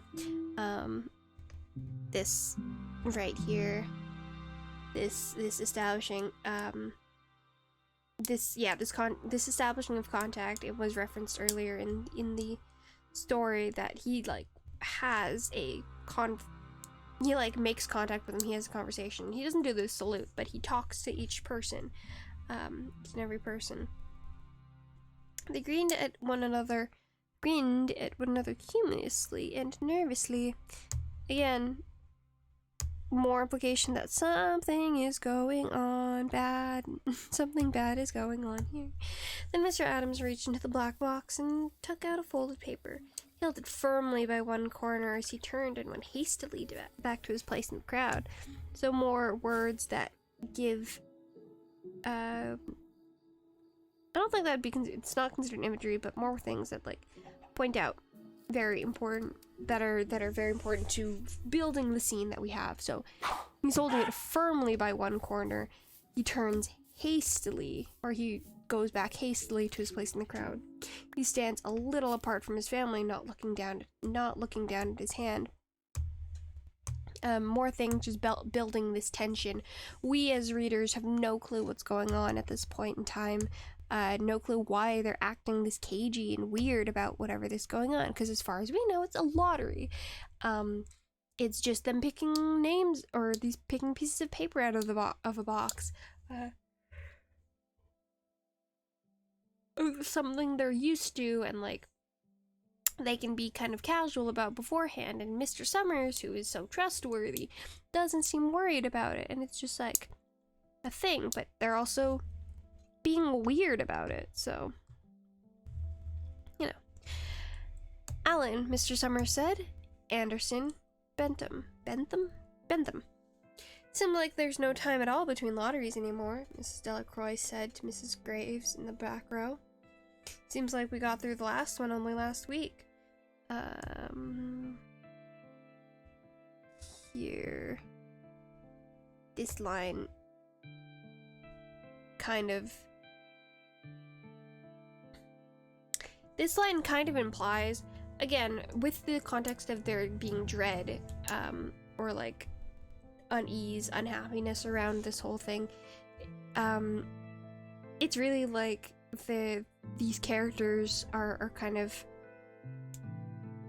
not feeling great about it. It's like, God, it's only been like, it feels like it's only, like, time has gone by so fast, and we're back here again. We're back here stuck doing this. Last bit of water. Also that the women are all in the back row. Weird thing, but it's true. It's what happens. "Time sure goes fast," Mrs. Graves said. Clark Delacroix. There goes my old man," Mrs. Delacroix said. She held her breath while her husband went forward. I do want to point out the fact, using the term old man to reference their husbands. I keep turning my pen off. Using old man to refer to their husbands is just again, another time, another, like, specific thing. It's so funny. Oh, formatting thing, because we all know I love formatting, that I have not mentioned. We're gonna use a different color, because I want to. The fact that all of this dialogue and stuff here has been broken up makes it feel makes this part feel drawn out, and makes you really focus on what's happening here, as opposed to these conversations before where it was all in this one paragraph kind of bunched together in this area. This is something you can kind of breeze past. You don't really focus too hard on it. This is just something to get the story moving on. This area here, with the dialogue being broken up, give me my pen, with the dialogue being broken up into these sections, and switching between Mr. Summers and then this conversation between Mrs. Delacroix and Mrs. Graves here, yeah, like alternating between it, gives the space and gives, like, this kind of waiting and having to sit through Mr. Summers going through this list and all of these men going up to take their pieces of paper and going back. You really do kind of feel that this is like getting kind of serious, or not necessarily serious, but like you're really you're focused into this moment, and you feel time passing more like on a one-to-one with reality, with the space and the formatting, the breaking up of the dialogue into different lines. Dunbar, Mr. Summers said, and Mrs. Dunbar went steadily to the box while one of the women said, "Go on, Janie." Another said, "There she goes." "Where next?" Mrs. Graves said. She watched while Mr. Graves came around from the side of the box, greeted Mr. Summers gravely, and selected. Thank you. Gravely. And then also, these other women kind of encouraging Mrs. Dunbar over here, Jane. Selected a slip of paper from the box. By now, all through the crowd, there were men holding the small folded papers in their large hand, turning them over and over nervously.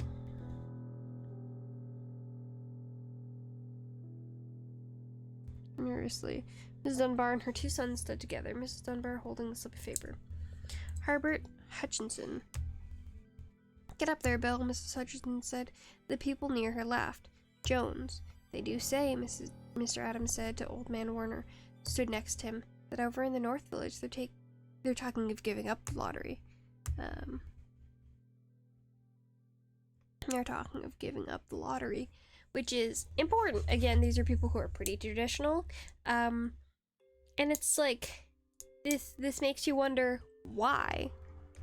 Why would the North Village be giving up the lottery?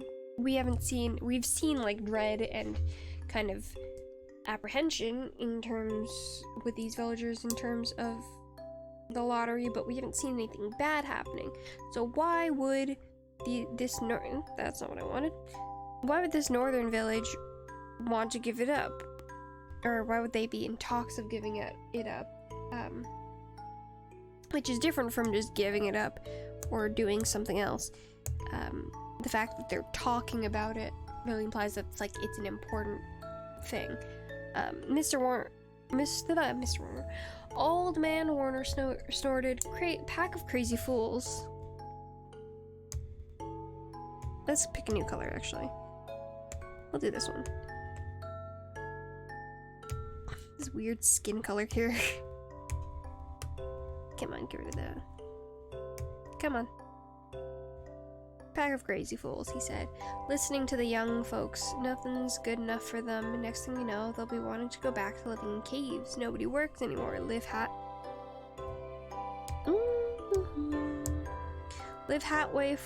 that way for a while.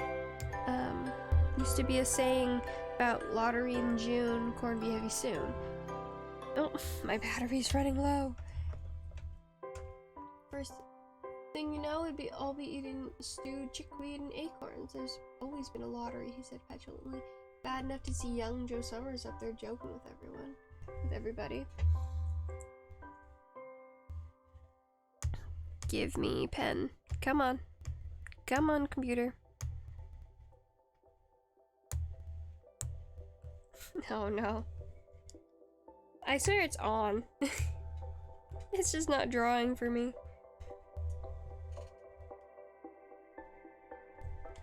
It's freaking out. There might be something on my screen preventing it from, so we're just gonna wipe my screen down. Give me...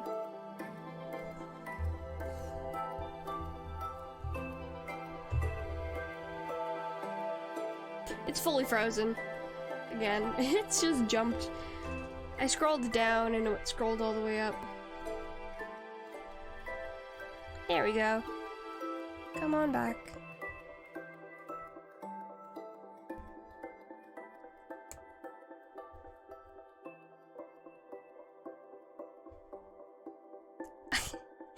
While we're waiting for this to load, Old Man Warner, who is the oldest person in the village, is talking about how he doesn't want to give up the lottery, how it should stick around, how it was said to be done with the implication that it'll help the harvest, it's to help the community. In very old, classic old man style, he's blaming the young folks for it, that he doesn't want traditions to change or anything to be different. He doesn't necessarily like that Mr. Summers is joking with everybody and, like, being casual about it, even if he is the official. Come on, just let me draw with the pen. There we go. Yeah, that's all we're gonna get. Some places have already quit lotteries, Mrs. Adams said. Nothing but trouble in that, Old Man Warner said stoutly. Pack of young fools. Martin, and Buck Martin watched his father go forward. Overdyke, Percy. I wish they'd hurry, Mrs. Dunbar said to her oldest son. I wish they'd hurry. They're almost through, her son said. You get ready to run, tell Dad, Mrs. Dunbar said. Again, we see... We're gonna use a different color because I hate this skin tone. Yeah, there we go. Again, we see this spaced out dialogue here that really kind of... my stream is running. The spaced out dialogue here that really gives the sense of, like, time, like real time feel. Real time. There we go. Real time feel. And then again, more of Old Man Warner complaining about the young people, making it clear that something's clearly wrong with these lotteries. If some places have already quit them, and then Mrs. Dunbar worrying about, or like wishing they'd hurry, wishing to get it over with, and telling her sons that someone has to be ready to run tell her husband about whatever's going on. At this rate, I probably will not be getting to writing talking about my own piece of work, of my own writing. I might do it at a later date. If you wanted to submit a piece that you want me to talk about that is my own writing, I might do that at some time later, maybe on Saturday, but yeah, anyway. Mr. Summer called his own name and then stepped forward precisely and slipped this slip from box. Then he called Warner. 77th year I've been in the lottery, Old Man Warner said as he went through the crowd. 77th time. Watson, tall boy, came awkwardly through the crowd. Someone said, "Don't be nervous, Jack," and Mr. Summers said, "Take your time, son."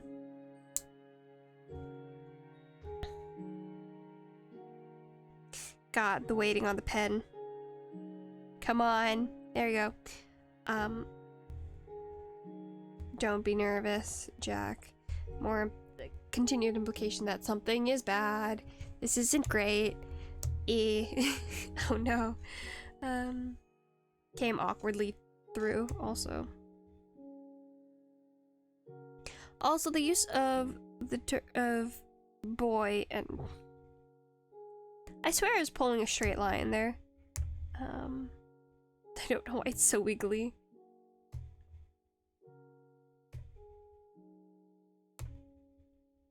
Come on. Waiting for the computer to react. Everything is frozen. This whole thing is frozen.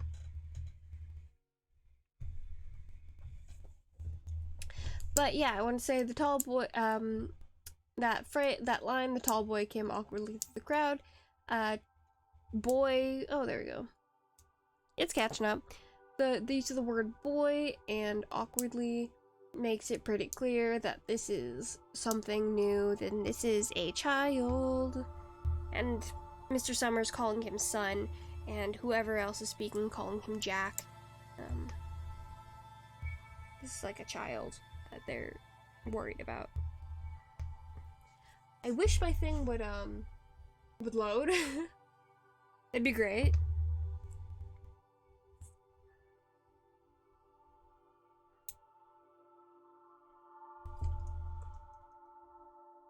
We got a second. And by we have a second, I mean we have to wait a second.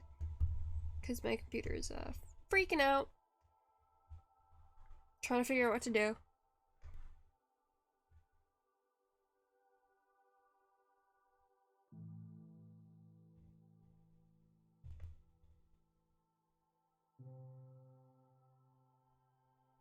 It's not having a great time.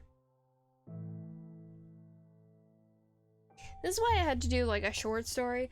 I might honestly, if I do my own, doing it on PDFs is I probably could have just done this without the drawing aspect, or like on my computer without my tablet, but I like doing it on my tablet because it's easy to see.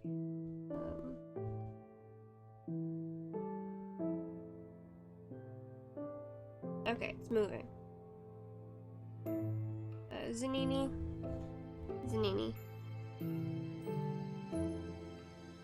After that, there was a long pause, a breathless pause, until Mr. Summers, holding a slip of paper in the air, said, "All right, fellows."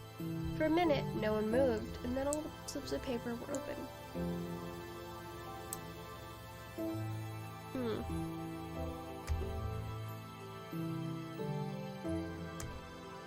Come on. Come on. I don't know if you can see me tapping on the draw thing. I think it happens every time the picture blurs. But yeah, for a minute no one moved. And then all this, suddenly all the women began to speak at once. Because suddenly something's happened and they're worried and they're concerned and they're questioning what's going on. Who is it? Who's got it? Is it the Dunbars? Is it the Watsons? Then the voices began to say, "It's Hutchinson, it's Bill. Bill Hutchinson's got it. Go tell your father," Mrs. Dunbar said to her oldest son. So putting that plan into action, this is not a good thing, and Bill Hutchinson's now the one who's been charged with whatever this lottery thing is. They began to look around to see the Hutchinsons. Bill Hutchinson was standing quiet, staring down at the paper in his hand. Suddenly, Tessie Hutchinson shouted to Mr. Summers, "You didn't give him enough time to take any paper he wanted. I saw you. It wasn't fair." Very bad. Something very bad is happening. Be a good sport, Tessie, who is clearly very much in distress, and from everyone else's reactions should be in distress. And then Mrs. Delacroix here going, "Be a good sport," and Mrs. Graves going, "All of us took the same chance," because it's not their husbands who got it, who were picked for the lottery. They don't have to worry about it. It's now no longer something they have to be concerned about. And then, "Shut up, Tessie," Bill Hutchinson said. So, another instance of the town people not wanting to change the status quo, I guess you'd say.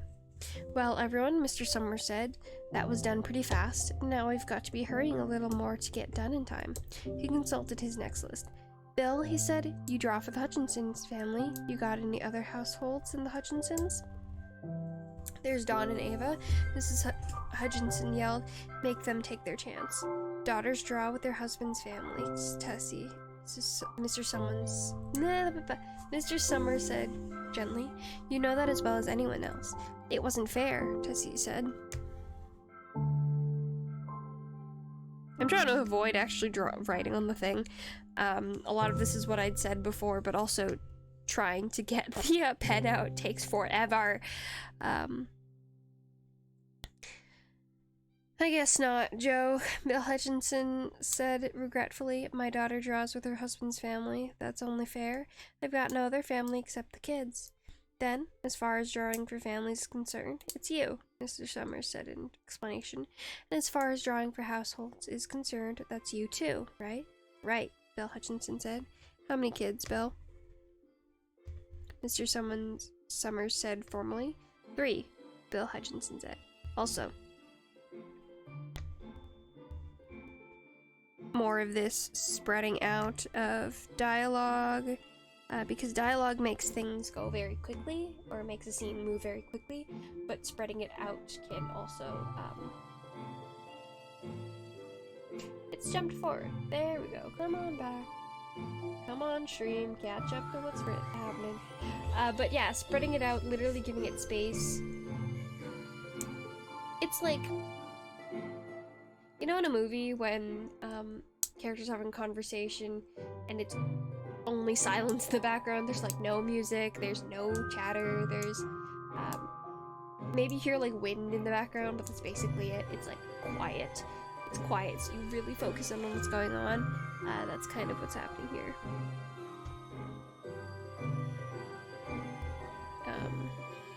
And the use of either no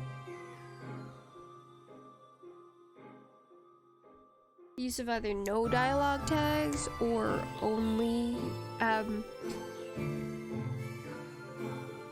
yeah, the repeated use of said here, or like the dialogue tags, or absolutely no dialogue tags here, so like just having it be very simple what they're saying and not connecting it to action, so they're just having that back and forth, really kind of drives home that it's like this, they're not moving, they're not doing anything else, this is the focal point. It's a very tense environment, it's a very stressful environment here. Also, I'm gonna underline that. Alright then, Mr. Summers said, Harry, you got their tickets back? Mr. Graves nodded and held up the slips of paper. Put them in the box then. Mr. Summers directed, take bills and put it in. I think we ought to start over, Mrs. Hutchinson said as quietly as she could. I tell you, it wasn't fair. You didn't give him enough time to choose. Everybody saw that. Mr. Graves selected the 5 slips and put them in the box, and he dropped all the papers but those onto the ground, where the breeze caught them and lifted them off. Listen, everybody, Mrs. Hutchinson was saying to the people around her. Ready, Bill? Mr. Summers said, and Bill Hutchinson, with one quick glance around at his wife and children, nodded. Yeah, so... Oh, come on. Give me a pen. Anyway, barring the fact that I can't write right now,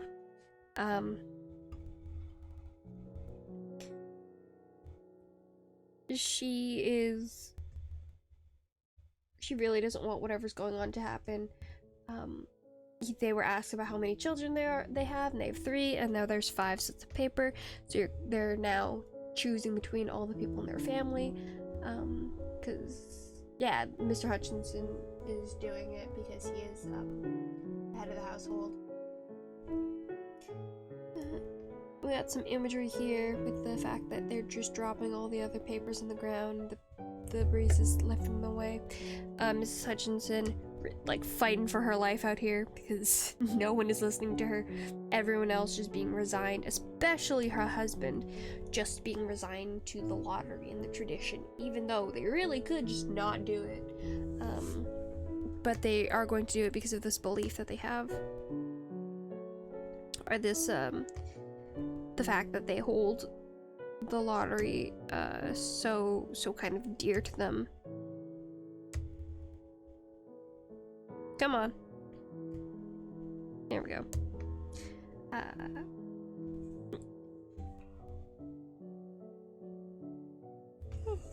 Remember, Mr. Summers said, take the slips and keep them folded until each person has taken one. Oh, I also want to point out, Mrs. Hutchinson is really, like I said, fighting for her life, essentially, or seems to be fighting for her life or her children's life or whatever it is that this lottery is doing. However, compared to how the story started, she's very different. Like, she was late to this lottery event. She didn't really put as much worry into it. So, and with her being an adult, it does imply that she's been through this already. But now that it's possibly happening to her, now she's concerned, now she's worried. So there's that idea of selfishness there. Remember, Mr. Summer said, take the slips and keep them folded until each person has taken one. Harry, you help little Dave. Mr. Graves took the hand of the little boy and came willingly with him up to the box. Another thing, like, came willingly with him up to the box. How close this community is, that this little boy is just trusting Mr. Graves. He clearly has no clue what's going on, but he trusts the adults around him, even though it's very clear something bad is happening. Take your paper out of the box, Davy, Mr. Summers said. Davy put his hand into the box and laughed. Take just one paper, Mr. Summers said. Harry, you hold it for him. Mr. Graves took the child's hand and removed the folded paper from the tight fist. My computer's dying. 1 second.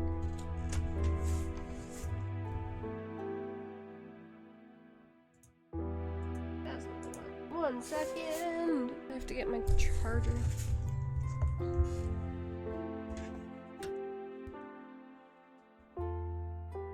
Everything is slow. Great.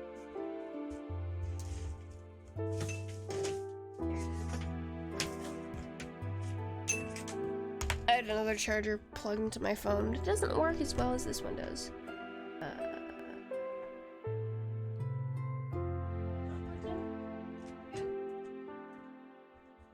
There we go. Okay. Looked up. Held it while little Dave stood next to him and looked up at him wonderingly. So, yeah, we have this child who is very not aware of what's happening and really kind of puts his faith into these adults. And this little kind of bid by the author / the narrator of seeing Dave as a small child who is essentially like very innocent and probably shouldn't be put in this situation. Nancy next, Mr. Summers said. Nancy was 12, and her school friends breathed heavily as she went forward, switching her skirt, and took a slip daintily from the box. Again, breathed heavily, and then that kind of continued bid by the author that what's happening is kind of bad, or isn't being implied to be bad, because this is a little boy, and this is a 12-year-old girl who's dressed in a skirt, is holding things daintily, kind of thing. So, setting up this is a bad situation. Bill Jr. Oh, also, again, condensing the time period, because it doesn't need to be focused too primarily on. We already know it's a bad situation, kind of thing.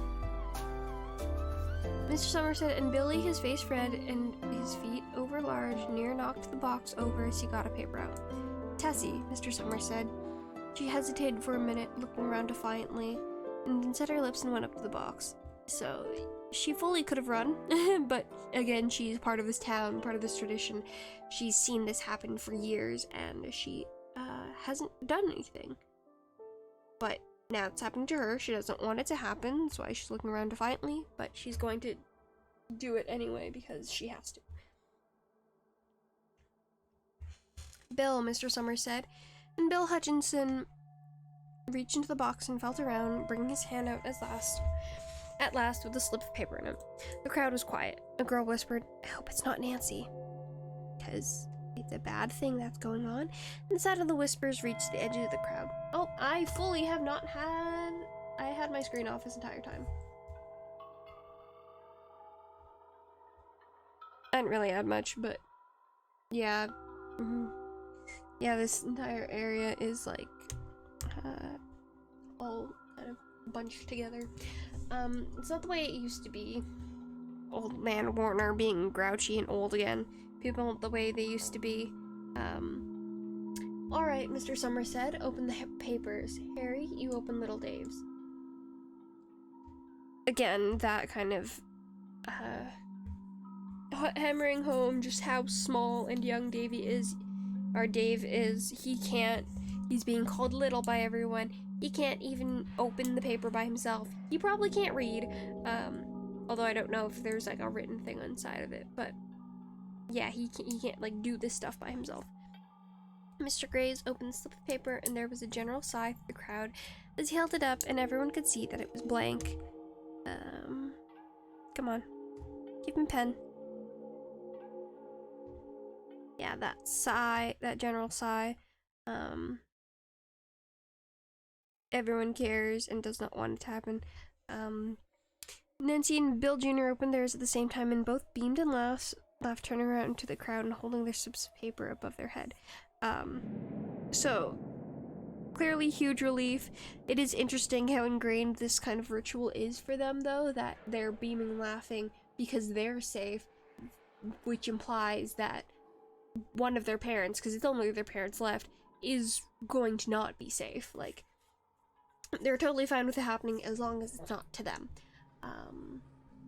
Tessie, Mr. Summers said. There was a pause, and then Mr. Summers looked at Bill Hutchinson, and Bill unfolded his paper and showed it. It was blank. This thing here kind of implies Mr. Summers is in on it, or is doing something, because he could have had Tessie open her paper next, but it's either that, like, there's that implication that Mr. Summers is in on it, or it's really just Tessie not wanting to open her paper, and so that's why she's last. But a little bit of dramatic, a little bit of drama, a little bit of tension building here, having none of the characters up to that point having their paper marked, and having the last person go very clearly, and having Tessie, who is the most defiant about it, be the last person who goes, and so it's very clearly going to be her who has the marked paper. But yeah, some tension building. It's Tessie, Mr. Summers said, and his voice was hushed. So even though he'd been very formal and very casual through this entire thing, now that they actually have the person who was chosen, his voice is hushed. He is being... There's a bit of reference to this, this whole event. Here's her paper, Bill. Bill Hutchinson went over to his wife and forced... Because she really doesn't want it to happen. She doesn't want this to go on. But he forced the slip of paper out of her hand. It had a black spot on it. The black spot Mr. Summers had made the night before with the heavy pencil. Heavy pencil in the coal company office. So heavy pencil. So just like, I'm guessing is reference to with a heavy heart, or a heavy hand or something like that. Well, not so much heavy hand, but like with heavy heart, because it's like, not that it's actually heavy, but that it's hard to do and difficult to get through. I also want to point out, there's a bunch of literary devices that I keep missing because I've forgotten about them, but Coal Company is alliteration, and I do love alliteration, so this has come up before, but I just pointed out here. It's not really intentional alliteration to my knowledge. Usually alliteration would be used to like bring attention to things, or again create effect, but sometimes you get accidental alliteration, and I just love alliteration in general. Bill Hutchinson held it up, and there was a stir in the crowd. Let me scroll, thank you. All right, folks, Mr. Summer said. Let's finish quickly. Although the villagers had forgotten the ritual and lost the original black box, they still remembered to use stones. The pile of stones the boys had made earlier was ready. Give me a different color. I want a different color. The pile of stones boys had made was ready. We had, in the beginning, focused on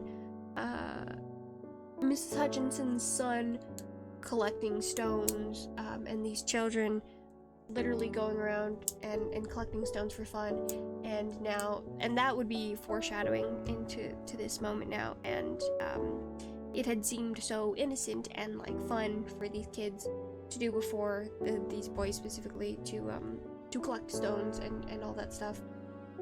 And now it's being brought back into this ritual, and it seems much more sinister, and especially like they still remember to use stones, but yeah, it's a lot more sinister, the fact that there's that pile of stones, and this is something that Mrs. Hutchinson did not want to happen and was trying to get to stop, and all of that stuff. There were stones on the ground with the blowing scraps of paper that had come out of the box. More imagery there. Delacroix selected a stone so large she had to pick it up with both hands and turned to Mrs. Dunbar. "Come on," she said. "Hurry up." As if, like, this is a chore and she has to just kind of go through with it. She's picked a very large one. Mr. Dunbar had small stones in both hands, and she said, gasping for breath, "I can't run at all. You'll have to go ahead and I'll catch up with you." The children had stones already, and someone gave little Davy Hutchinson a few pebbles. Tessie Hutchinson was in the center of a cleared space by now, and she held her hands out desperately as the villagers moved in on her. "It isn't fair," she said. A stone hit her on the side of the head. Old Man Warner was saying, come on, everyone." Steve Adams was in the front of the crowd of villagers, and Mrs. Graves beside him. "It isn't fair, it isn't right," Mrs. Hutchinson screamed, and they were upon her. So, they're stoning her to death. That's what the lottery was about. And they're all complicit in it. Even they're making this child complicit in the murder of his own mother. All these children, there's no fuss made, not really, except for Mrs. Hutchinson, who is being stoned to death. They just start. They're all pretty much, they're all okay with it. They're all just going for it. Which is very fun. I love this style, this genre of short stories, which are the short stories you show in English classes that really just mess up some children. I think it's fun. But yeah, that is a not so casual but pretty casual annotation / reading of The Lottery by Shirley Jackson. The story is a lot about how, or at least to me, what I'm getting about this is how people can get so stuck in their ways, no matter how bad things are, even with having, because we had those references earlier about other towns, I don't know what it is, but like other towns not doing the lottery anymore, talking about quitting, like stopping the lottery. And clearly everyone knows that it's bad, or something is bad about it, and doesn't like it, and doesn't actually want it to go on. But they're still doing it anyway because it's tradition, because they've always done it. Even if it's literally stoning someone to death, even if it's stoning a family member, a wife, a mother, a child to death. Everyone's gonna go for it. Everyone's going to get it over with, essentially. Yeah, where is it? Hurry up. Like, they're just trying to get it over with, even though it's terrible and they're killing a woman.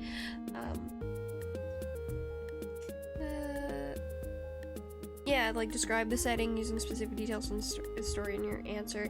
So it's a place that is pretty rural, assumably a little superstitious, especially with Old Man Warner, who's saying that thing about like the lottery meaning a good corn crop. But yeah, it's a little bit old-timey, a little bit rural, not very advanced. There's a little bit of a religious thing going on in this kind of instance. And also it does remind me of the Hunger Games, where there is that kind of... In the Hunger Games, it's a little bit more intense because they're the peacekeepers who will enact violence on people who do not go with what's happening, but with the difference in the amount of people in the districts versus the amount of people who are controlling the districts, there is that kind of... if they wanted to, they really could stop everything just because there's so many of them. And so, like, these people could 100% stop what they're doing, but they choose not to do it because it's what's happening. It's tradition. It's what people are saying. No, don't change things. Explain the feelings of most people in town toward the lottery. None of them like it. None of them want this to happen, right? Like, they don't like it. They don't want to be the one to be chosen. Even Mrs. Hutchinson didn't want to be chosen, but she was pretty blasé about it. I would say that, yeah, I'd say everyone in this town is pretty blasé about the whole thing. They don't want it to happen to them. They don't necessarily want it to happen to their family. They don't want it to happen to children, but it has to happen. Like, that's their thought process. It has to happen. It has to go on. They have to do this, even though they really do not have to. What evidence is there? The lottery has been going on for a long time. We already talked about that.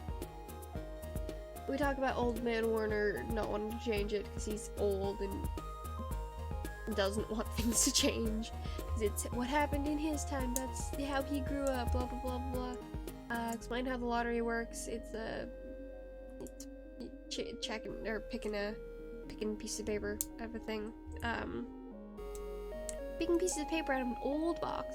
Used to be wood chips, but now it's a box. With papers in it, and whoever gets the mark, whichever homestead gets the mark of it, then they choose from whoever's in that family, and whoever's chosen in that family is to be stoned to death. Wonderful. And then 6, in what ways the title of the lottery misleading? Why would the author want to trick the reader by having a misleading title? This goes back to the sort of message of the story. Lottery implies, like, when we think of lottery, we think of, like, the lottery where you get, like, tickets from the gas station or whatever, and if you win the lottery, like, that phrase, winning the lottery, is literally a sign of things going well, like good luck and prosperity and things like that. So earning something, getting something good. In this, it is technically also a lottery, I think this would be considered also a lottery, yeah. But the quote-unquote prize of the lottery is very bad. No one wants it, and yeah, so the title is, and the sort of setup, I guess, of this whole thing, like, especially towards the end, you kind of forget that it's a beautiful sunny day in a town that has wonderful flowers and bright green grass, because it's such a bleak and horrifying thing that the townspeople end up doing. So you have this kind of setup that of one image kind of hiding and camouflaging this terrible dark secret. That's not really a secret, like, everyone in this, I guess, area does it. All of these towns are doing it. But you really have this kind of wonderful imagery on top of these terrible actions. Why would the author try to trick you by the reader by having a misleading title? Shock. Kind of shock. Again, it goes to the kind of message of the story, of, like, facades and things like that. But it is really part of it is for that shock factor. It's to get a reaction, to get you to kind of think about what's happening and things like that. It's been nearly 3 hours and I'm tired. This has been fun. I do like reading stories and talking about them. This is, like, my favorite thing to do. I do want to go through my own stories at one point and just point out all of my thingies and just talk about them because that's fun as well. Because I have more context for my stuff specifically.